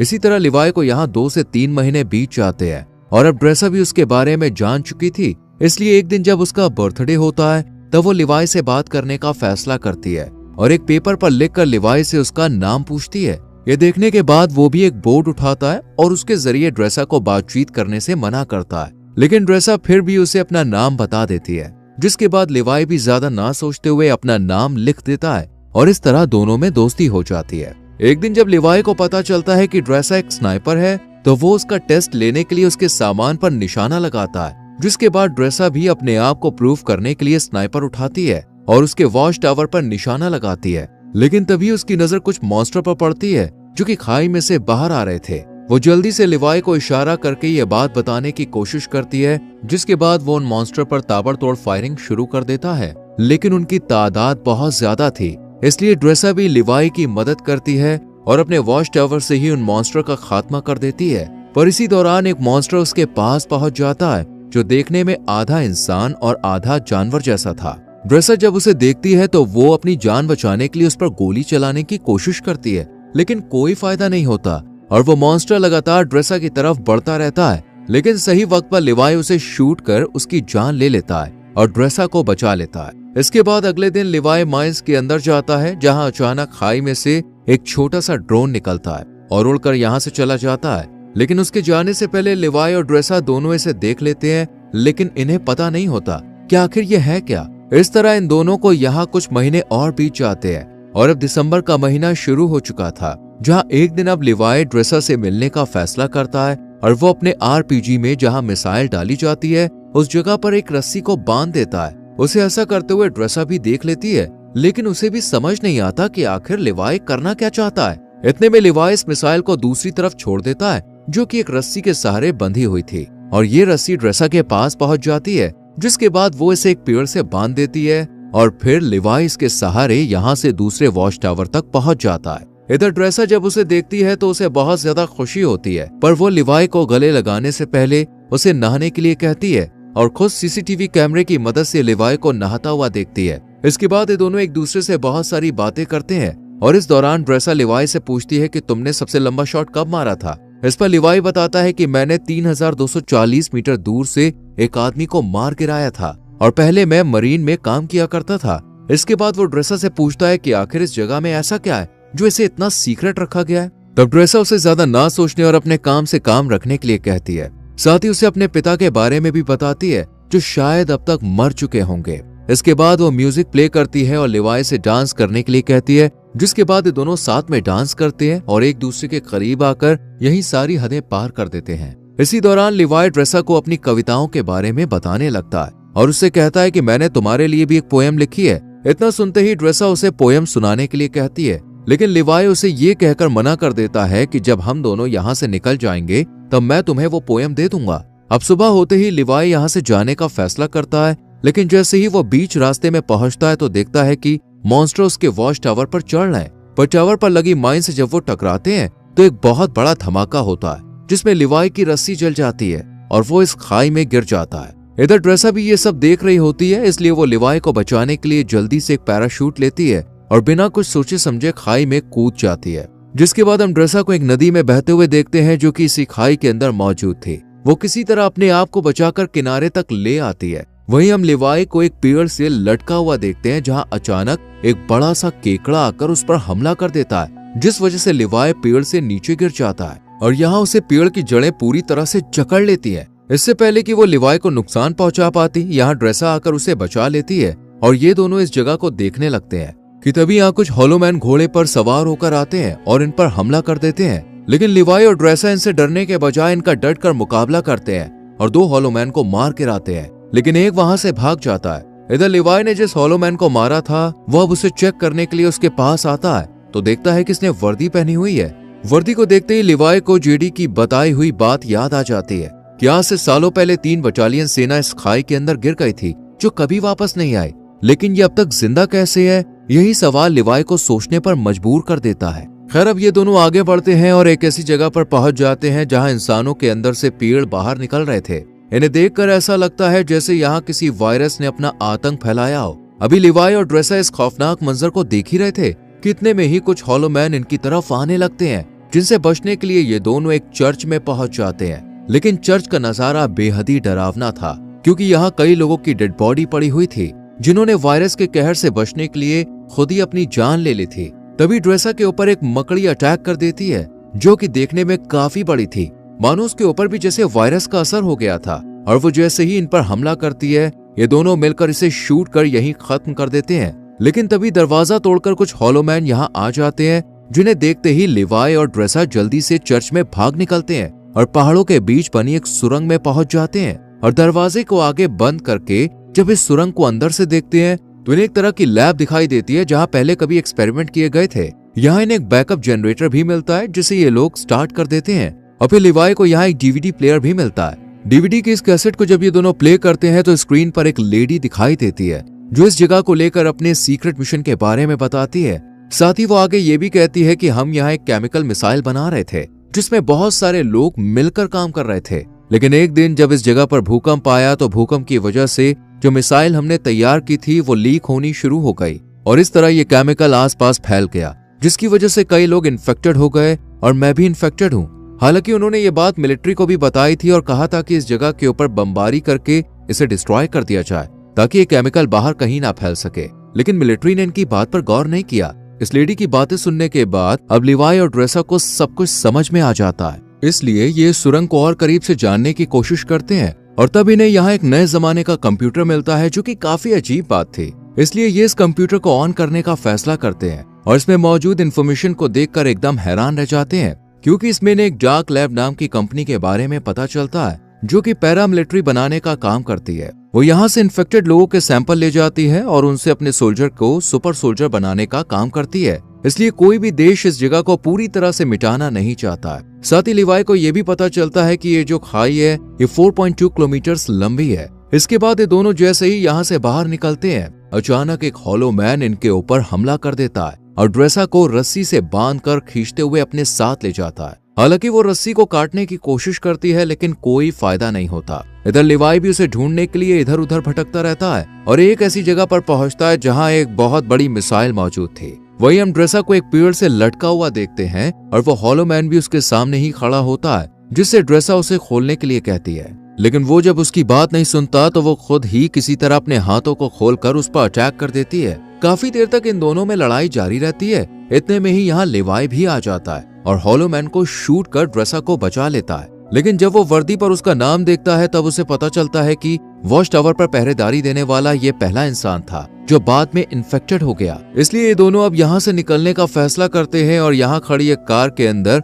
नई बैटरी डालकर उसे एक रस्सी से बांध देते हैं। जैसे ही कार ऊपर की तरफ जाने लगती है अचानक यहाँ बहुत सारे हॉलो मैन आ जाते हैं और इन पर हमला कर देते हैं, पर ये दोनों अपनी स्नाइपर से इनमें से कई हॉलो मैन को मौत के घाट उतार देते हैं। लेकिन एक वक्त पर आकर जब इनकी गोलियां खत्म हो जाती हैं तो ये इनमें आग लगा देते हैं और एक पहाड़ी पर पहुंचकर इस कार को भी नीचे धकेल देते हैं और फिर ये किसी तरह ईस्टर्न टावर तक पहुंच जाते हैं। लेकिन इन्हें इस बात का डर होता है कि इनमें से कोई इन्फेक्टेड ना हो गया, इसलिए लिवाई अगले दिन रस्सी की मदद से अपने वॉच टावर पर पहुंच जाता है जहां बार्थोस से कांटेक्ट कर पूछती है कि क्या तुम जॉर्ज के अंदर गए थे। इस पर लिवाई मना कर देता है। ये सुनकर बार्थोस से कहती है कि हो सकता है कि दूसरे टावर का कोई अफसर जॉर्ज में गया हो क्योंकि किसी ने हमारे कंप्यूटर को स्टार्ट किया है, इसलिए अब तुम्हें उसे मारना होगा। हालांकि बार्थो ने पहले ही सीसीटीवी फुटेज में देख लिया था कि ये दोनों जॉर्ज में गए थे, लेकिन वो लिवाई के सामने इस बात का इजहार नहीं करती है बल्कि खुद ही अगले दिन यहाँ आ जाती है। लेकिन इसके हेलीकॉप्टर को लिवाई और ड्रेसा दोनों देख लेते हैं और इन्हें पता चल जाता है कि ये इन्हें मारने के लिए यहाँ पे आई है, इसलिए ये जल्दी से जंगल की तरफ भाग जाते हैं। लिवाई को पता था कि 4.2 किलोमीटर को पार करने के बाद ये खाई आपस में मिल जाती है और फिर वो ड्रेसा से मिल सकता है, इसलिए ये वॉच टावर के एंटीना पर हमला करता है और यहाँ अलार्म बजना शुरू हो जाता है, यानी कि यहाँ अगले 2 मिनट में स्ट्रे डॉग मोड ऑन हो जाएगा और ये जगह अपने आप डिस्ट्रॉय हो जाएगी। अब बार्थो भी ये बात अच्छी तरह से जानती थी, इसलिए वो हेलीकॉप्टर लेकर यहाँ से भागने लगती है। इधर ड्रेसा और लिवाई भी भागने लगते हैं, जिसके बाद 2 मिनट पूरे होते ही जॉर्ज के अंदर जो मिसाइल रखी हुई थी वो ब्लास्ट हो जाती है और इस ब्लास्ट की वजह से सभी हॉलोमैन मारे जाते हैं। वहीं बार्थो का हेलीकॉप्टर भी इस धमाके की चपेट में आ जाता है, जिस वजह से वो भी मारी जाती है। इधर लिवाई भी पानी में गिर जाता है, लेकिन ड्रेसा इन सब में बच जाती है और एक जगह बैठकर उसका इंतजार करने लगती है। काफी दिन बीत जाते हैं, लेकिन लिवाई का कोई अता पता नहीं चलता, इसलिए वो उसकी लिखी हुई पोयम खोलकर पढ़ती है और फिर अपनी नई जिंदगी की शुरुआत करती है और एक रेस्टोरेंट में काम करने लगती है। लेकिन तभी अचानक एक दिन वहाँ लिवाई आ जाता है, जिसे देखकर ड्रेसा बहुत खुश होती है